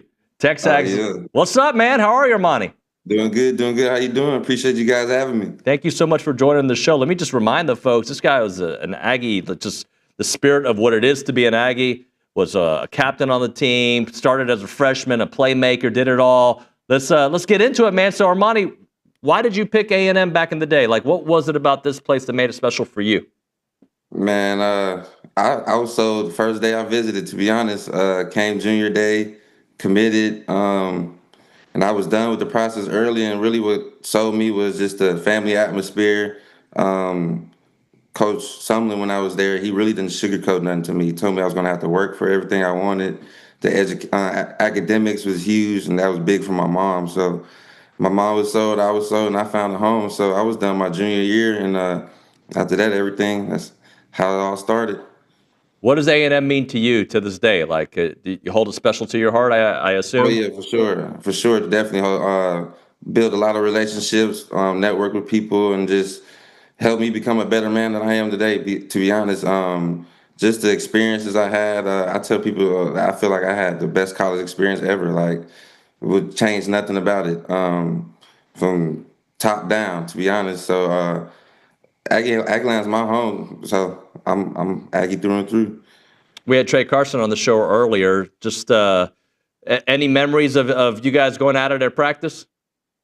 Oh yeah, I try to stay clear running into that bus for sure. But we didn't have too many live periods. But Tracy always brung it every day.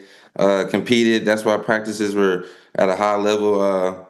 We definitely had a lot of talent over the years I was there. So practices were definitely intense.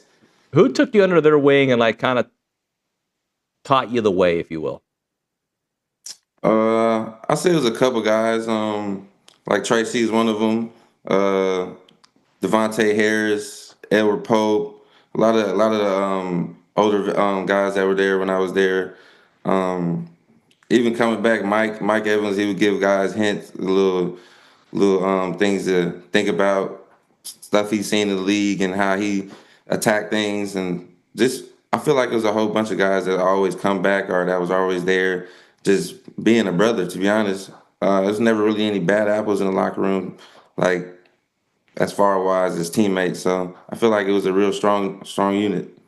So I'm getting ready for this interview. I'm looking at some of your numbers, and I'm reminded of like, oh, he did that. Oh my goodness. So what do you remember of that Ole Miss game in 2015? Where like I still think you're getting tackles in that game.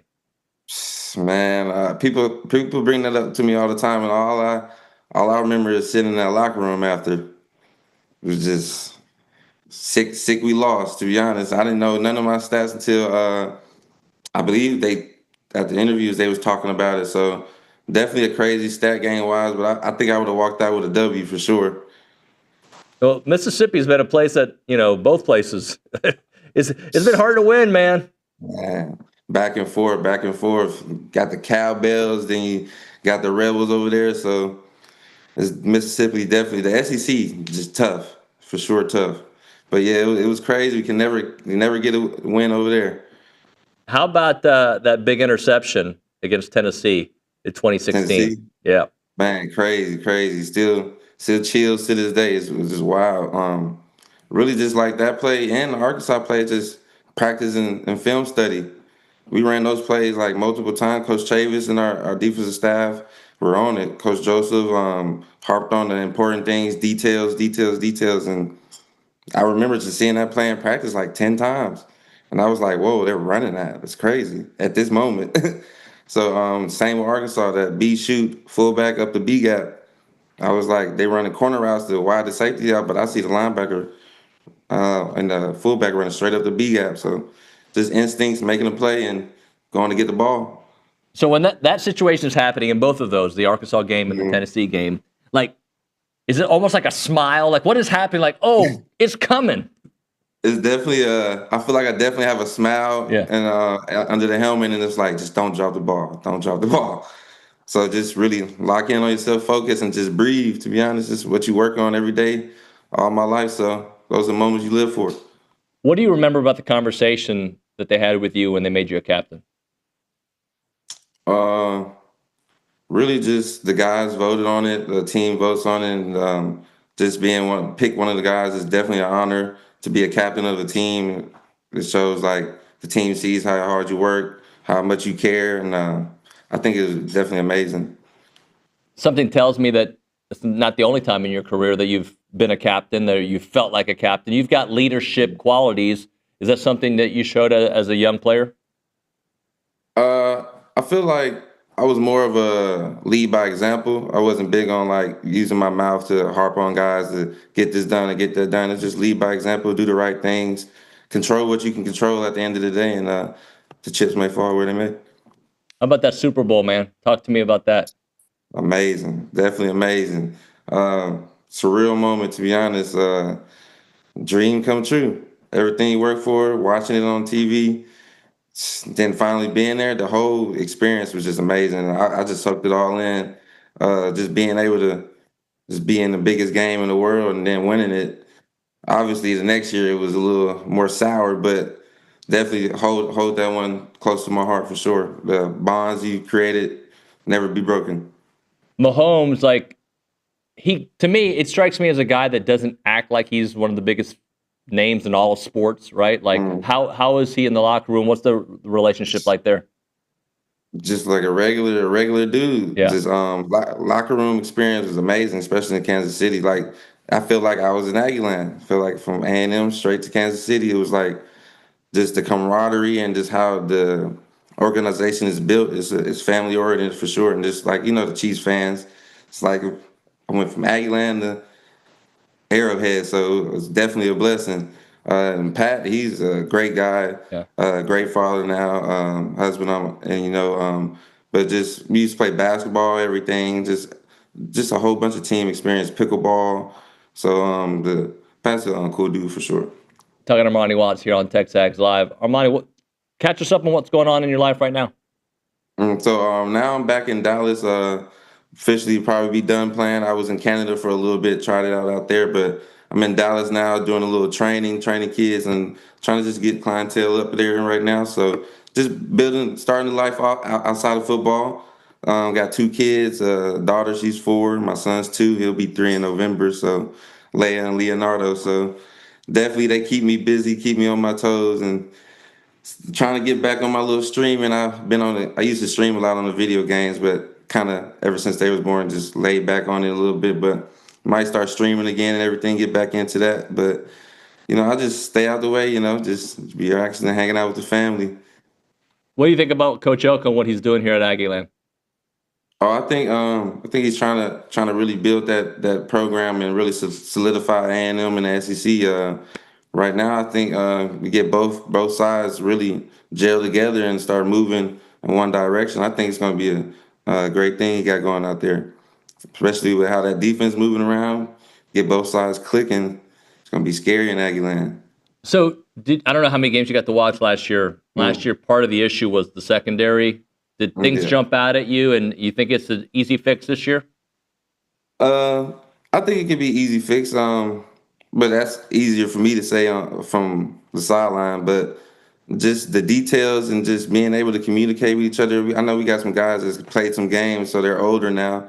So they'll be able to really use their experience to, I feel like, help the younger guys that's coming in and help themselves, to be honest. So I feel like the chemistry with this team is going to be a little better. What do you think about Marcel and the situation he was in last year? He didn't expect to be the guy. He became the guy. Yeah. He seized the moment. He's got some places to grow, but he certainly showed some signs. Yeah, and that's football, being able to be ready to hop up at any moment and make the plays. And once you take it, just keep on going and excel your game. And I think he's doing an exceptional job off the field and on the field, just how he carries himself. And I think it's going to be a big year for him. And I think he's a leader for that team, and everybody's going to rally around him. And I think we're going to see some big things from Marcel, for sure. Armani, was there a moment at Kyle Field that you maybe it's the Tennessee game, that where you just felt like Kyle Field changed the game, the momentum? Maybe it's every time you stepped on the Kyle Field. It's been a couple times. I'm like, yeah, y'all were definitely rocking. They it was crazy for sure. I know UCLA game, they got a little turned up from before the game, so that little OT game definitely got rocking. But it's been multiple times, third downs, big plays. I can't hear nothing. Getting after the game, I'm like talking, I'm like, dang, my voice is gone. Like, it was that loud in there. So it was the best stadium in the country, no doubt. What did Coach Sumlin mean to you? Definitely means a lot to me. Changed my life, got me to A&M. Really taught me a lot of things about stuff outside the football field. It wasn't just football. Always bring you to the office, talk to you, see if something's going on. It always it's an open door policy there. So Coach Summer definitely a special place in my heart, and really the whole staff. What was life like in the CFL? The CFL, I was there for a short time. It was definitely a little different, but you can see the game is crazy different, just how their offenses ran over there. But I feel like it's a smooth game they got going over there. It's cool. The experience was fun. Canada was nice. Definitely took care of us. So it was a cool experience out there. It's just a completely different game though, bigger field and everything. But it was fun being out there. How? Give me like an example of like one of these rules thing that you had to like stop yourself. Like, wait, hold on, what am I doing here? Yeah, I wouldn't say. There's a couple of rules. It's like kind of fumble. You can hit the ball backwards or something, and then the defense can get the ball. And I was like, wait, what? And then like, the pre-snap, they got that big, like I guess takeoff lead. Like, how am I really gonna cover you in man? And you got 15 yards to take off before the snap. So it was just different having to adjust to different techniques and learning different ways to cover certain things. Hey, Armani, you think you'll make it to Kyle Field this year? Oh, for sure. Definitely going to be out there this year. Definitely got to get a couple games in. Well, come by studio when you're in town, okay? Oh, yeah. Sounds good. I definitely will. Thank you so much, Armani. Great conversation, man. Appreciate it. Thank you guys very have a much. good one. You too. Armani Watts there on the Puppies Catering and Bartending Hotline. Great conversation. Awesome to chit-chat with him. We'll hit a break. We'll come back with a short Around Aggieland, and then we'll do the 10 o'clock hour. Daily Company, they offer HVAC, electrical and plumbing and generator services that's available to you 24/7, 365. They're family-owned, and they are insured. Their HVAC repairs, they'll do it all with HVAC. Thermostat repairs, refrigerant leaks, furnace failures, seasonal tune-ups. When it comes to generators, they'll repair those as well. They can install them. They've got the electrical wiring, the outlet repairs, the upgrades for safety and efficiency, and plumbing. They'll take care of all of your leak repairs, your clogged drains, your water heater installation, maintenance to keep those pipes in top shape. Again, they do it all, and they'll do it all for you all year long. They serve Bryan College Station, Houston, and Austin with upfront pricing and no surprises. Contact the Daily Company, 979-260-2020. That's 979-260-2020, or visit them at godaily.com to experience the daily difference.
And as a reminder, the final segment of the program's coming up in about an hour. That's at 10:50. But right now, caller number 12, 979-693-1150. We'll hook you up with your choice of a dozen pepperoni rolls or a large one-topping pizza from Double Dave's. They've been serving Aggieland since 1984 with your favorite pizza and, of course, those world-famous pepperoni rolls. A lot reliable in-house delivery, bringing piping hot goodness straight to your door. Just click on doubledaves.com, and your favorites are on their way. Callie Garner. That was speedy. It is. Yeah. You know, I do things fast. How are you, Callie? I'm great. How are you? What do you have for us in Around Aggieland? We have some football news. Texas A&M punter Tyler White has been named to the Ray Guy Award preseason watch list, honoring the nation's top punter. In 2024, he was a semifinalist after leading all freshmen with a 44.9-yard average, fifth best in the SEC. He pinned 25 punts inside the 20 and allowed just 3 returns for 14 total yards. On the volleyball front, Texas A&M's Afin Kasapala helped lead Team USA to the championship at the U23 Pan American Cup, sweeping Canada in the final to cap off an undefeated 5-0 run. In her national team debut, she was named tournament MVP and best blocker, finishing with 51 total points, 31 kills, 17 blocks, and 3 aces. She delivered a dominant semifinal performance versus Mexico and posted a 23-point double-double with 12 blocks and 11 kills to send the U.S. to the title match. And lastly, on the baseball front, former Texas A&M outfielder Braden Montgomery was called up to Double-A at the end of July, and he hit his first home run at that level in Friday's game against Rocket City. He is climbing the minor leagues pretty quickly since being drafted 12th overall in last year's Major League Baseball draft by the Boston Red Sox, followed by his trade to the Chicago White Sox. So we're excited to follow his journey through the ranks. Thank you so much, Kalida. Absolutely. Appreciate you. All right, we're going to hit a break here. Hour number 3, we'll do Around the SEC. That's brought to you by the Jaxer Group. We'll have Billy Liucci in studio. He had some notes that he posted over the weekend. Try to follow up on some of those. And, of course, we'll get to your questions for Billy at 979-693-1150. One of the things that we'll talk about with Billy, though, is that secondary. We obviously just had Armani Watts on the show, so we'll try to get into some of those thoughts on that. Where they could see some improvement and some of the direction there. We'll hit a break. We'll come back with more. You're listening to TexAgs Live.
Not really into pina colada. I can see Nick being a big pina colada guy.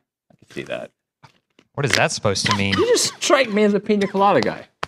Now you got Reese dying over there. No, we're good. Laughing at me. No, I could just see you like, pina colada with a little umbrella. I too was curious what that meant by calling Nick a pina colada guy. Like, I take that as an insult. I make it as a compliment. That means that you're comfortable in any setting, Nick. No. I'm out. Are you comfortable talking about things around the SEC? I love talking about things going on around the SEC. Brought to you by the Jackster Group, by the way. Yeah. If you did not know. Oh, I knew that. Okay, good. Just they rock. Sure. They do. So what do you have around the SEC? Yeah. Thank you for teeing me up. I mean, they rock. Yes, they do. They do rock. Anyways, CBS Sports, they predicted the first loss for every SEC team in 2025. So we're going to go through that list. Everything is negative in this world. What? It's predicting every team, not just A&M. Okay. We'll get to them eventually, I guess. But Alabama Crimson Tide, what do you think their first loss will be? And I can throw up schedules as we go throughout just to kind of just throw up schedules because, I don't know. Not Florida State, Georgia. Yep, that's what they say. That's on September 27th. Okay. Let me guess. This game's going to work for the first road tough game. Pretty much. Everybody. All right, pretty much how this works. The Arkansas Razorbacks. Every game on the schedule. Ole Miss. Ole Miss, yeah. Yeah. Again, first it's tough Ole Miss road game. This game is easy. I got to write this article. ChatGPT, what's everybody's first road game in the SEC? Loss. Okay, go ahead. ChatGPT wrong. Next one is Auburn. Baylor.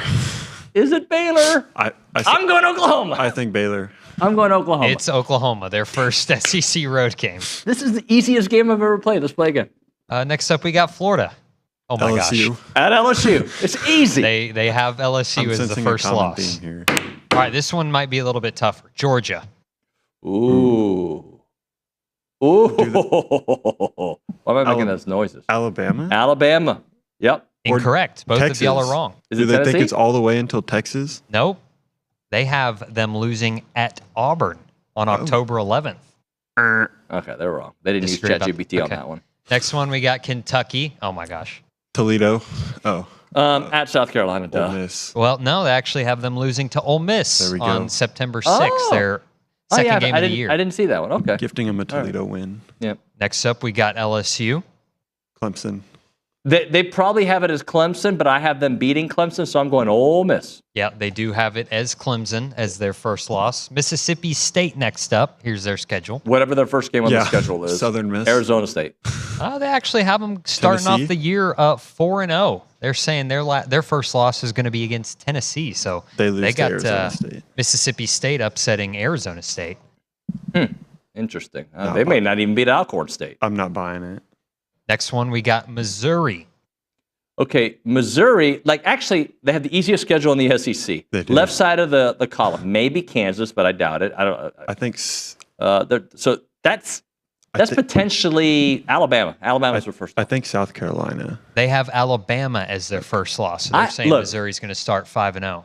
I might be moonlighting as a CBS Sports author. Okay, this game is easy. Next up, David Nuño. Next one, we got. Can I interview myself on the show? Michigan. It's not Temple. I think it's Michigan. They have Texas. Yeah, it's Texas. October 11th. I'm just gonna win this game forever. I know. I need to stop picking actual games. Last couple teams here, we got Ole Miss. Okay, hold on. Let me think about this. Ole Miss will lose their first game to. Do they not play a road game at all the first half of the season? Am I seeing that correctly? I believe one of those early games is a neutral site game. So their first real road game is at Georgia. Correct. In October, which means the second half of the schedule. Okay, LSU is their first loss. Yeah, that's what CBS Sports says. I'm just saying. I did not read the article. I'm whiffing now. You're good at this. South Carolina next up. LSU. Come on. Second road game. Let's go. Give it to me. Yeah. Incorrect. They have Missouri as their first loss. They're wrong. They did not put that into ChatGPT. To the T schools, Tennessee. Georgia. Georgia. It is Georgia. Yeah. Texas A&M. They have Notre Dame. Notre Dame. They do have Notre Dame as the first I think I saw this. I think that might be on the rundown. I saw that one. Okay. And then finally, then you have seen this. Then finally, we have the Texas, well, I guess two more. Texas Longhorns, second to last school. Florida. Ooh, I might agree with you because I think they beat Ohio State. I'm going Florida as well. They do have at Florida as the first loss for the Texas Longhorns. And lastly, the Vanderbilt Commodores. We got this. South Carolina. Yeah, South Carolina. It is South Carolina. So y'all are batting like 700. I think I might have gone 14 of 16. He was way better than I was at that game. I think I was 14 of 16. I think I was. And I really didn't read it. I promise you. I saw a tweet about that, but I didn't read it. Interesting stuff. Okay. So as we wait for Lavernius Lucci, you have a topic that showed up that you were going to present to me in a different form that was on the YouTube page. Yeah, so they're discussing on the YouTube page rooting interests for other teams in the conference. So teams either that A&M has on their schedule or doesn't have on their schedule. Like, how do you root for other conference teams? I'm a storyline guy, to be honest with you, Nigrin. So, like, a lot of it is, well, let me break it up into two. And I'd like to get Nick's opinion on this, but whatever's going to make A&M feel better, right? Could that be because you had a loss the week prior and you want that loss to feel better? Yeah. You don't want Northern Illinois to happen, right? No. You want Notre Dame if they got to the, college football championship, the championship game. So, but whatever's going to enhance their resume to me is what I want, or the storyline of that week. So present what is being thrown out there. So let me get an exact. Billy, the question that or the topic on the. A lot of questions. Good morning. I haven't seen you wear a collar in forever. That's not true. I don't think I've seen you ever wear a collar. Not true at all. You might be. You haven't seen me. I mean, I wore them I wore one to SEC Media Days, and then I wore this at kickoff, and then I do wear collared. I'll wear like old polo type shirts with collars. Really? Huh. The question was. It shows how much you pay attention. Sorry, Mister. Did you aren't on that text? There was a group text going on, and Olin was responding, and I said, "New phone, who dis?" And he actually said, "Olin." Sorry. Olin's the only one that when you call him, what does he do? This is Olin. Hello, this is Olin. Yeah, no crap. I called you. I put your number in. It's not a surprise. Hello, this is Olin. Yeah, I called you. So the topic that was on the YouTube page was, what do you want from other? Is it opponents? Like how do you root for other SEC teams? How? So do you want or other opponents like Notre Dame? Do you want them to beat Miami? I got you. Do you have a formula? Well, first of all, here's how I'm going to start answering when Olin goes, hello, this is Olin. I'm going to be like, I'm not going to believe it till I see it. I don't believe it's Olin till I see it. You got to prove it to me. I'm tired of hearing you say it's Olin. Yeah, how do I root? Some of your best work. How do I root for SEC teams? Or just A&M opponents? Yeah, it just... And I used to pull more for the league before, like I said before Texas and OU were in, because I just felt like that was an advantage. And it's one that Texas A&M did not capitalize on. There were times they flirted with capitalizing on it, and they never did. I think outside of your storylines since they've joined the SEC that are real, not made up narratives like the one that people try to push that A&M's been meaningless since joining the league. That's not the case at all. They're actually, what are they, 4th or 5th overall record in the league? So I think 4th since they've been in there. But, when it was a big advantage over Texas and OU and A&M didn't capitalize, that's one of the big storylines. The other was their transition into the league the first year with Johnny and Cotton Bowl and beating Bama, and I think the third one would have been probably the Jimbo. Thank you, the Jimbo era, right? But the part about not taking advantage, there was a huge advantage if you wanted to seize it, which was playing in the SEC while Texas and to a lesser degree Oklahoma, because they were winning at a higher level. They're also less of a recruiting rival than Texas is. And that's the bigger reason why I was always pulling for the SEC. Plus, it's the football that you want to watch.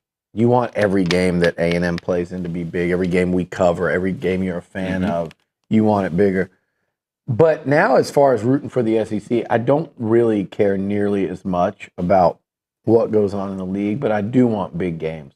I want big games played at Kyle Field, so I'm going to be rooting for South Carolina, Auburn, South Carolina, Auburn, and Florida this year to be good, just from the standpoint of you want the potential for SEC Nation, and then you want game day, and you want the ideal prime slot, so you get some night games. You don't want the 11 a.m.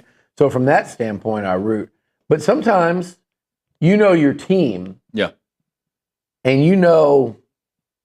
it wouldn't hurt for Auburn to go lose to Baylor and come in here with Hugh Freeze very much on the hot seat and a lot of turmoil, a lot of noise.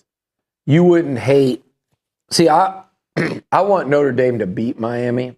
Show some vulnerabilities, though, maybe? Well, I don't care. I want them to beat Miami and come in ranked top 5 or threatening that, to where if Texas A&M wins, it's a massive win. If they lose to Miami, it's not a massive win. And then A&M beats them, it's not nearly as big a win. If they lose to Miami and beat A&M, it's that much more of a loss. I'd rather have Notre Dame win that game.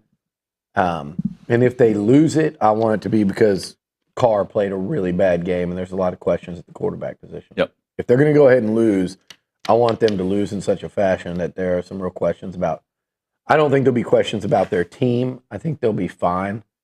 Because if they lose to Miami, I imagine it'll probably be a close, physical, hard-fought game. If they do, though, I want it to be because Carr's really ineffective. And then they have to go back to the drawing board and be like, man, it's going to be a long 2 weeks to get this guy ready for A&M. Otherwise, I just assume see them win.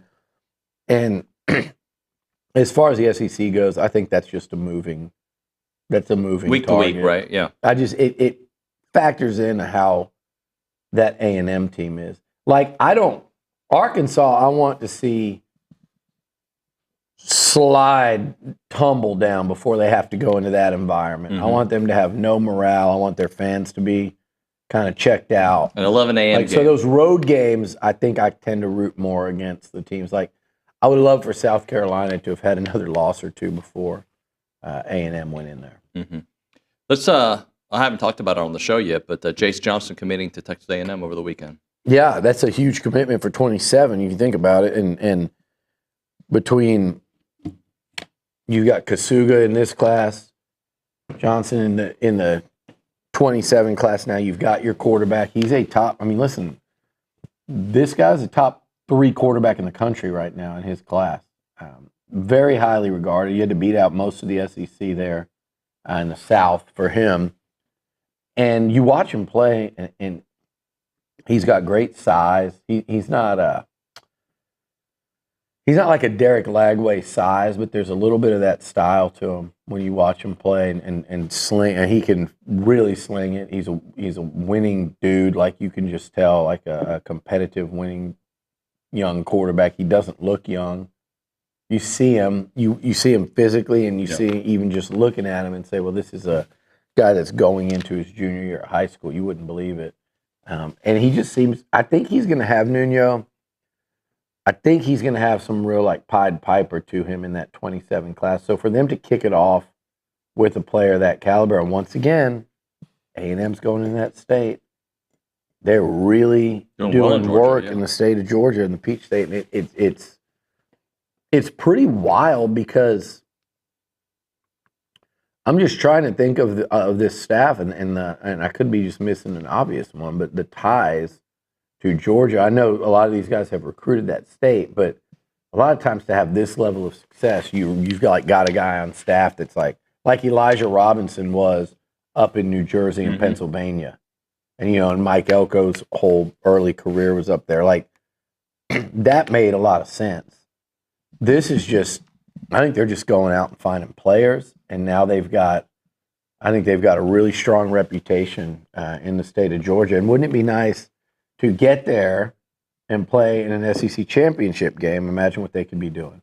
But for right now, I think Elko and his staff are doing tremendous work in Georgia. When you look at the 2026 commitments, and then you look at how they've kicked things off in 27 with a quarterback. I mean, and Colin Klein's got to be one of the happier guys in that building right now. Yeah.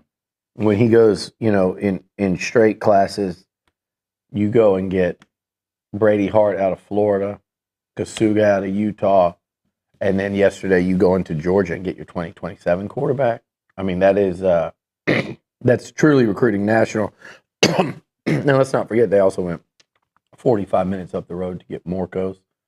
They've got a quarterback that they didn't recruit that stuck around that out of New Jersey, Miles O'Neill.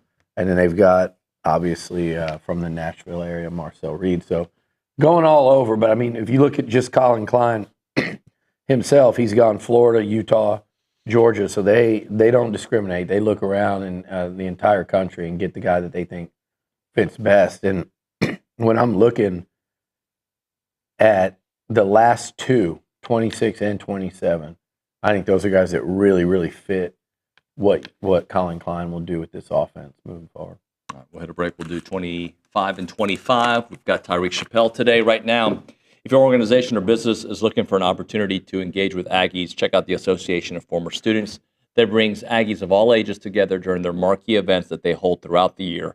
Aggie Ring Day is one of them, all Aggie Hullabaloo, The Gathering. They all welcome tens of thousands of guests. And there are many sponsorship and vendor opportunities to get your brand in front of those attendees. And they offer a wide variety of both digital and in-person options to promote your brand. And this includes title sponsorship, naming, on-site presence, activation, and recognition in social media posts, and much, much more.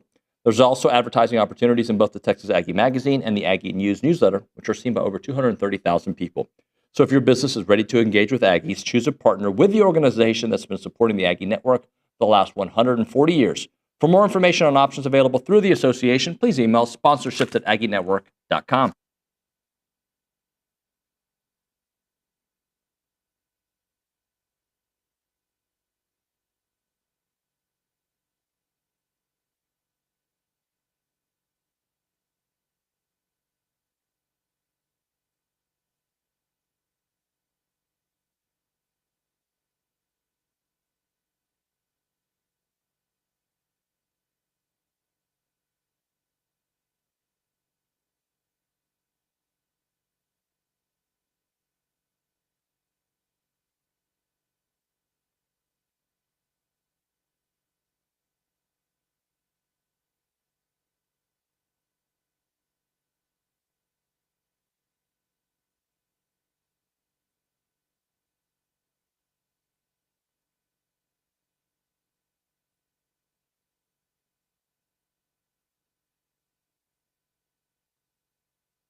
25 and 25, presented by La Casa Tequila, raised in Aggieland, rooted in the SEC.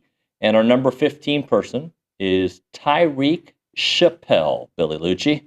I feel like I've spent a lot of time talking about number 7. Not just, I remember when he was a recruit, when they found him in Philly, and I said at that time, you know, I think he was maybe a 3-star at the time, and you watch his tape, how dynamic he was, playing DB, catching the football as a wide receiver, just an athlete doing everything. And you're going, I said it even back then, if he was in Louisiana,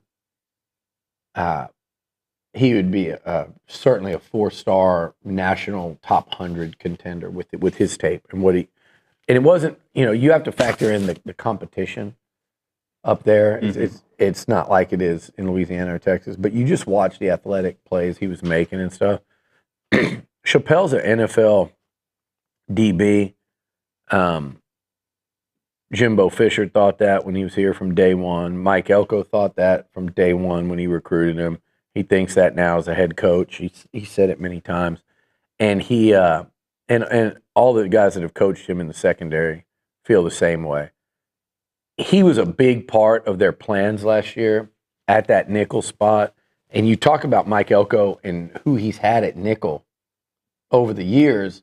And when it started out, he was putting guys out there due to lack of roster depth when he first got here, and there were some important injuries at the position. He has turned some guys that had no hope of playing at the next level, and oftentimes were barely playing at A&M until they had to, and he's turned them into really effective nickelbacks. Here, did I say nickelback? Nickelback. White Snake. Why would you say White Snake when I said Nickelback? They're from completely different eras. Almost. It's from earlier in the show. Disregard. Really? Yeah, I'll take it. Olin's talking about White Snake. I was talking about White Snake. Nick And requested Olin- it as a song. And Olin probably made some. No, I accidentally asked the question that I shouldn't have asked. Nobody answered it. I didn't know. Why? If I can't count on you, who the hell can I count on? You can't count on me. I asked a genuine You know question. what I told Zane the other day? What's that? Your humor stopped. You can like trace the exact time period when it stopped. When? Like I think it stopped around the time they were filming that. What's up? What's up? What's up? Like that and like maybe. So you think I stopped laughing at that point? No. Your humor stopped evolving. Like that's your humor. Like you, if I walked in a bull terrier right now that looked like, you'd be like, oh, it's Spuds McKenzie. Like that's the era. Our audience has no idea who you're Yeah, talking about. exactly. And it stopped then. And some of the jokes. It's interesting you say like that you to use me. Sports Center jokes from 25 years. You haven't. I haven't evolved. No, humor-wise, you haven't. So whatever White Snake joke you made, I didn't make a joke. It was probably I asked, you probably why are do they the called White Mounds. Snake? You probably do the Mounds Almond Joy jokes. I don't even know what that You're like means. Mounds or Almond Joy. I don't eat candy, Billy. Same. I like Shane Gillis and all the people you like too. Okay? And I laugh. Ha ha. I just say when you project humor, it stopped at a very certain specific Like point in time. 1994, I was Eddie gonna say Murphy, like, Boomerang. I was going to say like 02 to 03. Okay. When Like Harry 20 Met Sally. Yeah. No, not when Harry Met Sally. And can we talk about football? Can we finish with Tyreek Chappelle? Yeah, because we're clipping. We're not using this part, but they'll clip the Chappelle part. But look, I think. Let me do this. There we go. That's funny. His sleeves look weird. It's a little bit of a lot of buttons and stuff. It's a pearl snap shirt. Get your snaps. So, no, with Tyreek Chappelle, he was a huge part of their plans last fall. And when he got hurt, it shook up quite a bit in terms of what Mike Elko's plans were. And for him to come back, and Elko right now thinks he's got an NFL DB out there, almost like a portal guy or a grad transfer. You know, we don't do those anymore, but like a portal edition almost. He didn't have him last year. Now all of a sudden, there's a plug and play. NFL defensive back in your secondary. This guy's been starting almost from day one when he got here. Elko's out there coaching him as a freshman, as A&M's defensive coordinator. He's out there lining up against, teams like Bama. I don't think he lined up against Clemson, but he's out there lining up against Bamas and LSUs of the world as a freshman at A&M and had only been getting better. And that injury was a crusher for them. And I believe, I'm not positive, I am positive, he got hurt in practice. It was a non-contact practice injury, and I remember when I was told about it, and I remember there was a lot of an air out of the room feel there, and I'm sitting there going, well, it's early, you got a lot of name, but no, he's that important to it. Now, what's interesting to me, and I'll be watching this closely the next few weeks, Tyreek Chappelle can be a difference maker at that nickel spot in Mike Elko's defense.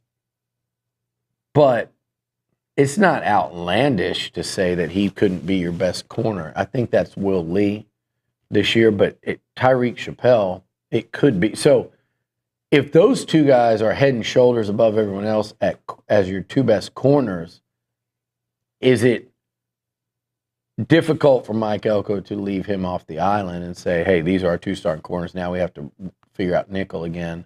And you do have some guys that could do that. Jordan Shaw, Bravion Rogers, and there's other options there. Does someone like Des Ricks rise up, or Julian Humphrey, or can Humphrey play the nickel? So there's a lot of options, and that's why that position, and we're going to talk secondary in a minute, so I don't want to go too far into the weeds, but there are a lot of options on how that works out. But I think a ton of that is going to depend on where Tyreek Chappelle falls in the cornerback room. Is he your best guy? Is he your second best? Is there 1-2 and a huge gap? Mm-hmm. If not, I think the preference would be to leave him at nickel, where he can really, I think, for Mike Elko, wreak havoc, and he can really match up. There's no pun intended there either, wreak havoc.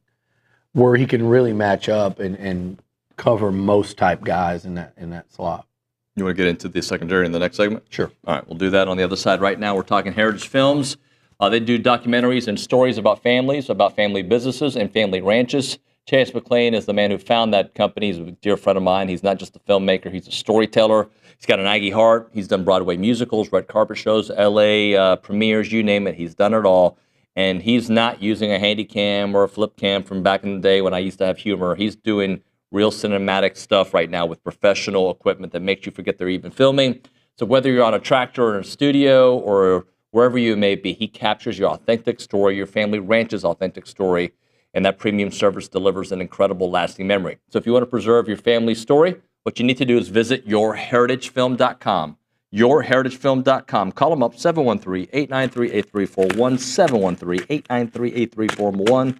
It's more than a business. It's a relationship built on trust and storytelling. It is Heritage Films.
TexAgs Live, presented by David Gardner's Jewelers, Rollo Insurance Studio. Billy's still with us. Billy, you wanted to talk a little DBs in the secondary. We finished up with Tyreek Chappelle.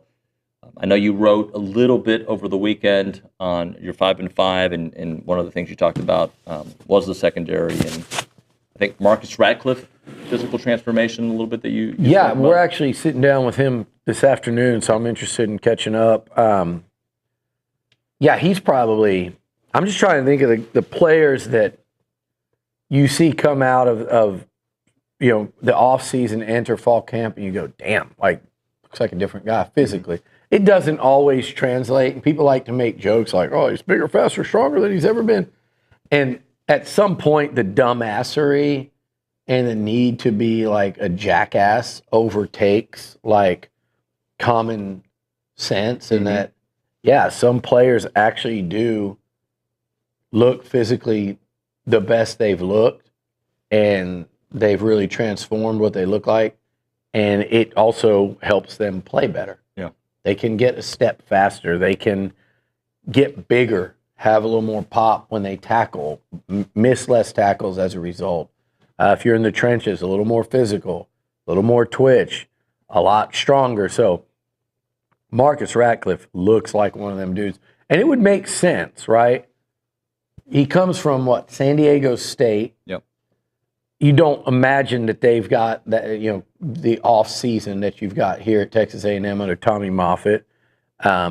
He got his feet wet last year, made some plays early in the season, had a couple picks in games, and then probably watched tape and said, I got to play this year. I wasn't as good as I want to be. I can be better. I can play at the next level. I could make a difference on this football team. And he seems like a guy that was really motivated to get himself right. And it's look, you go up and down the list and 85 players every year, you can find enough guys that you see and go, they really worked hard this offseason. But when you start saying who's at the top of that list, Ratcliffe is definitely one of those guys. I think I've mentioned several times Cassius Howell, Rylan Kennedy. We heard Elko say he added 100 pounds to his lifts. And I think some of the Terry Bussey's another one that looks a lot leaner, more fit. And again, this was a guy that didn't have a full off season last year coming out of high school, coming out of the 2A rank. So for guys like Ratcliffe and Bussey, this is really their first year of this, of this level of this. And I think Scooby Williams is another guy that's kind of jumped out at me, and Damian Sanford, those two linebackers. So, anywho, that's just a short group of them. But, yeah, Ratcliffe's at or near the top. That safety position will be interesting. I think the battle for playing time in the secondary, two things on defense that I don't think people are talking enough about. We're going, is the secondary going to improve? How much better will it be? How much better can it be? If it's not, we know they're going to have issues getting that defense a lot better. So it has to be. That's the kind of the main thing everybody talks about. And they talk a lot about Will Lee. What I don't think people are talking about is that battle at safety and at corner, like the battle for playing time. Yeah, you've got the starters in a senior in Anderson and a junior in Brooks. But Miles Davis turned a lot of heads late last year in practice, and then when he got some opportunities in spring, he looked really good. And Ratcliffe is a guy that I think is going to make a hard push to start. I think he's going to make a legitimate push to fight his way into the starting lineup. So the safety position, interesting. Then you look at, we talked a minute ago about corner and nickel. So what did you add that you did not have last season? So Will Lee made that jump. Yep. And he certainly looks during this offseason like he's going to be one of your best defensive players. Does Des Ricks, and I know, God forbid you should say that a guy looked better around here, because they will translate that into you guaranteeing that they're an all SEC player. It's not at all what I'm saying, but I'm saying it looks better. That kid had a ton of freaking talent. He played his first year of college football last year. He had a bad finish. He was up and down throughout the year. I don't think he was bad. It was a bad ending to the year, the USC game, and But Des Ricks is a guy that he was a 5-star recruit. When he left Bama, I know someone personally that talked to Nick Saban that said he's the guy that we thought was going to be the next. After coaching him, thought he was going to step in and replace those two NFL-bound first and second round DB. So if Ricks can get it right, but then there's Julian Humphrey, who started 10 games at Georgia last year. There's a world where one of those guys is starting at Alabama in 2025 and the other one's starting at Georgia. It's unlikely because Humphrey kind of lost his spot. Ricks transferred 2 years ago, so it's hard to project. But they're not far off from that. Right.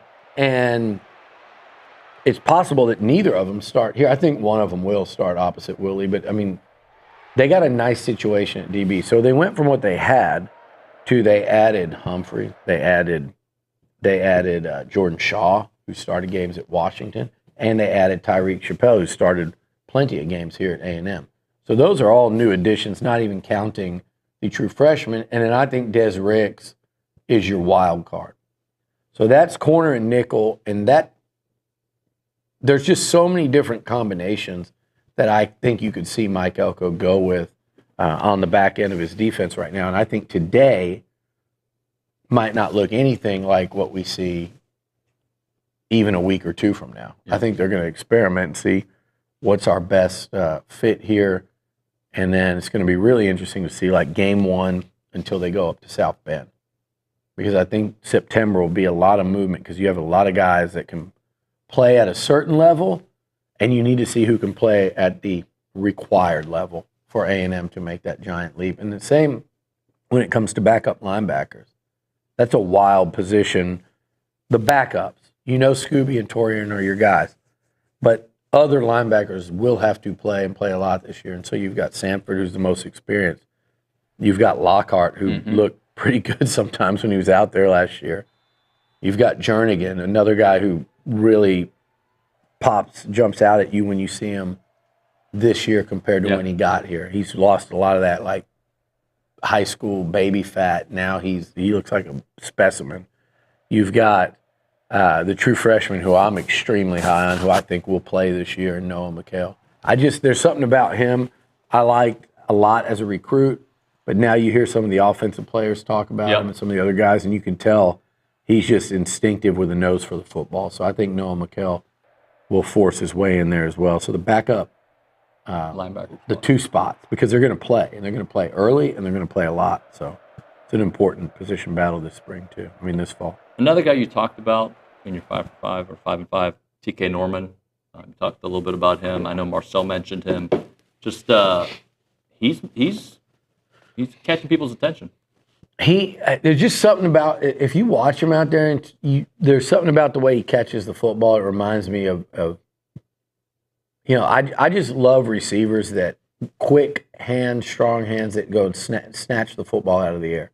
They don't let it come to them. They don't. But he's got those hands where he just goes up and snags it, and it's quick, and it's sure-handed, and he's decisive with it. He just has a feel for that part of the game. It sounds basic and simple, but it's not.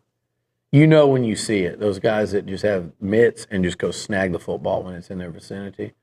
He does that, and you mentioned Marcel Reed. A lot of the players talk about him a lot. And I think that wide receiver spot, we're going to focus so much on Craver and Concepcion, who, by the way, are out there making plays already, as expected, but it's good to just see them continuing to do it, continuing on from the spring. But I think Ashton Bethel-Roman, TK Norman, another one we never talk about, Isaiah Williams.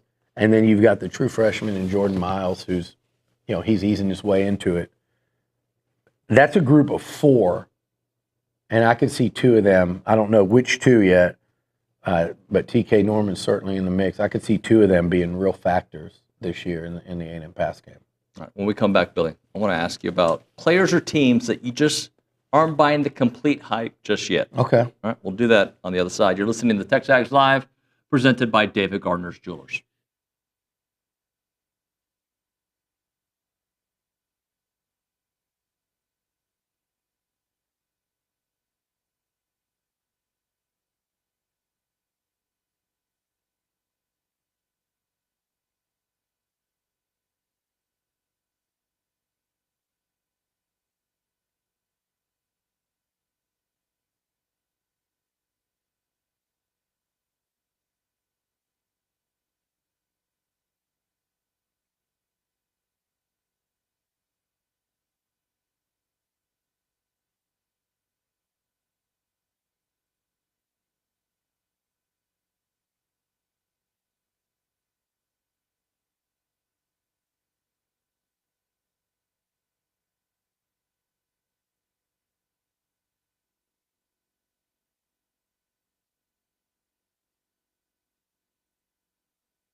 Did you watch Small Wonder by any chance as a kid?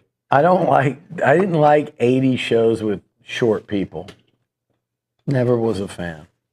Do you remember when Different Strokes added a young kid to the show? Like he was the little brother. You don't remember that?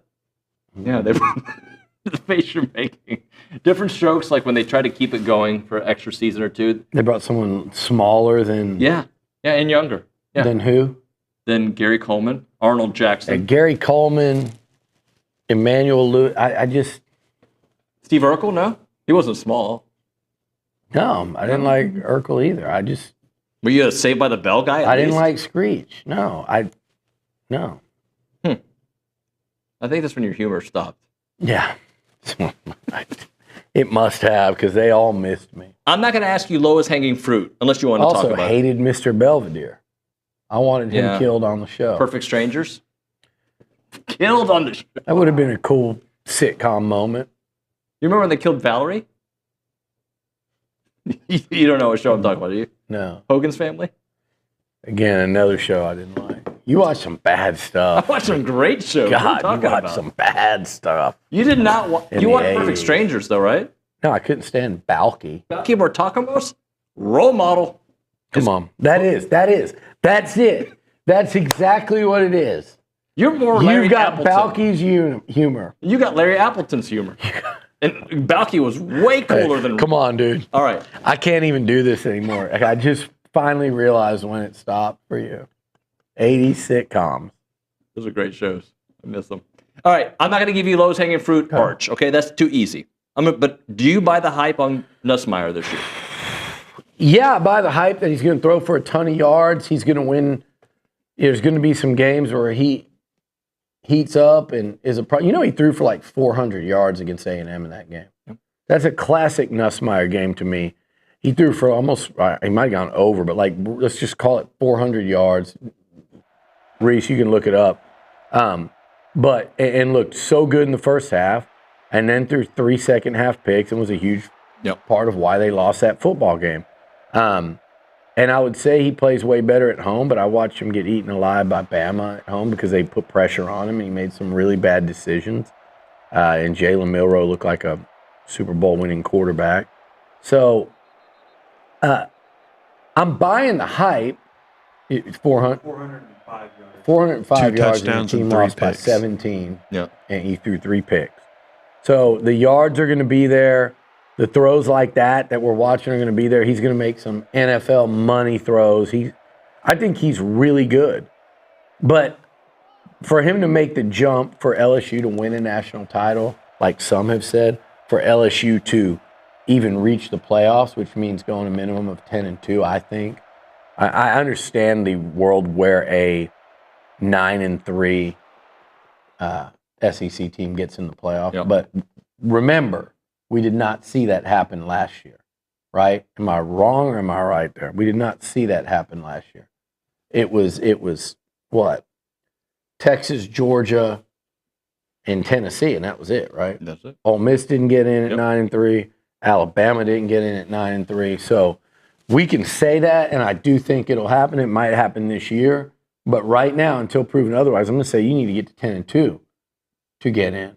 And you're probably at 9-3. You're going to miss your spot to a 10-2 SEC team. Yep. The fact there was only 3 that were 10-2 or better last year is actually surprising.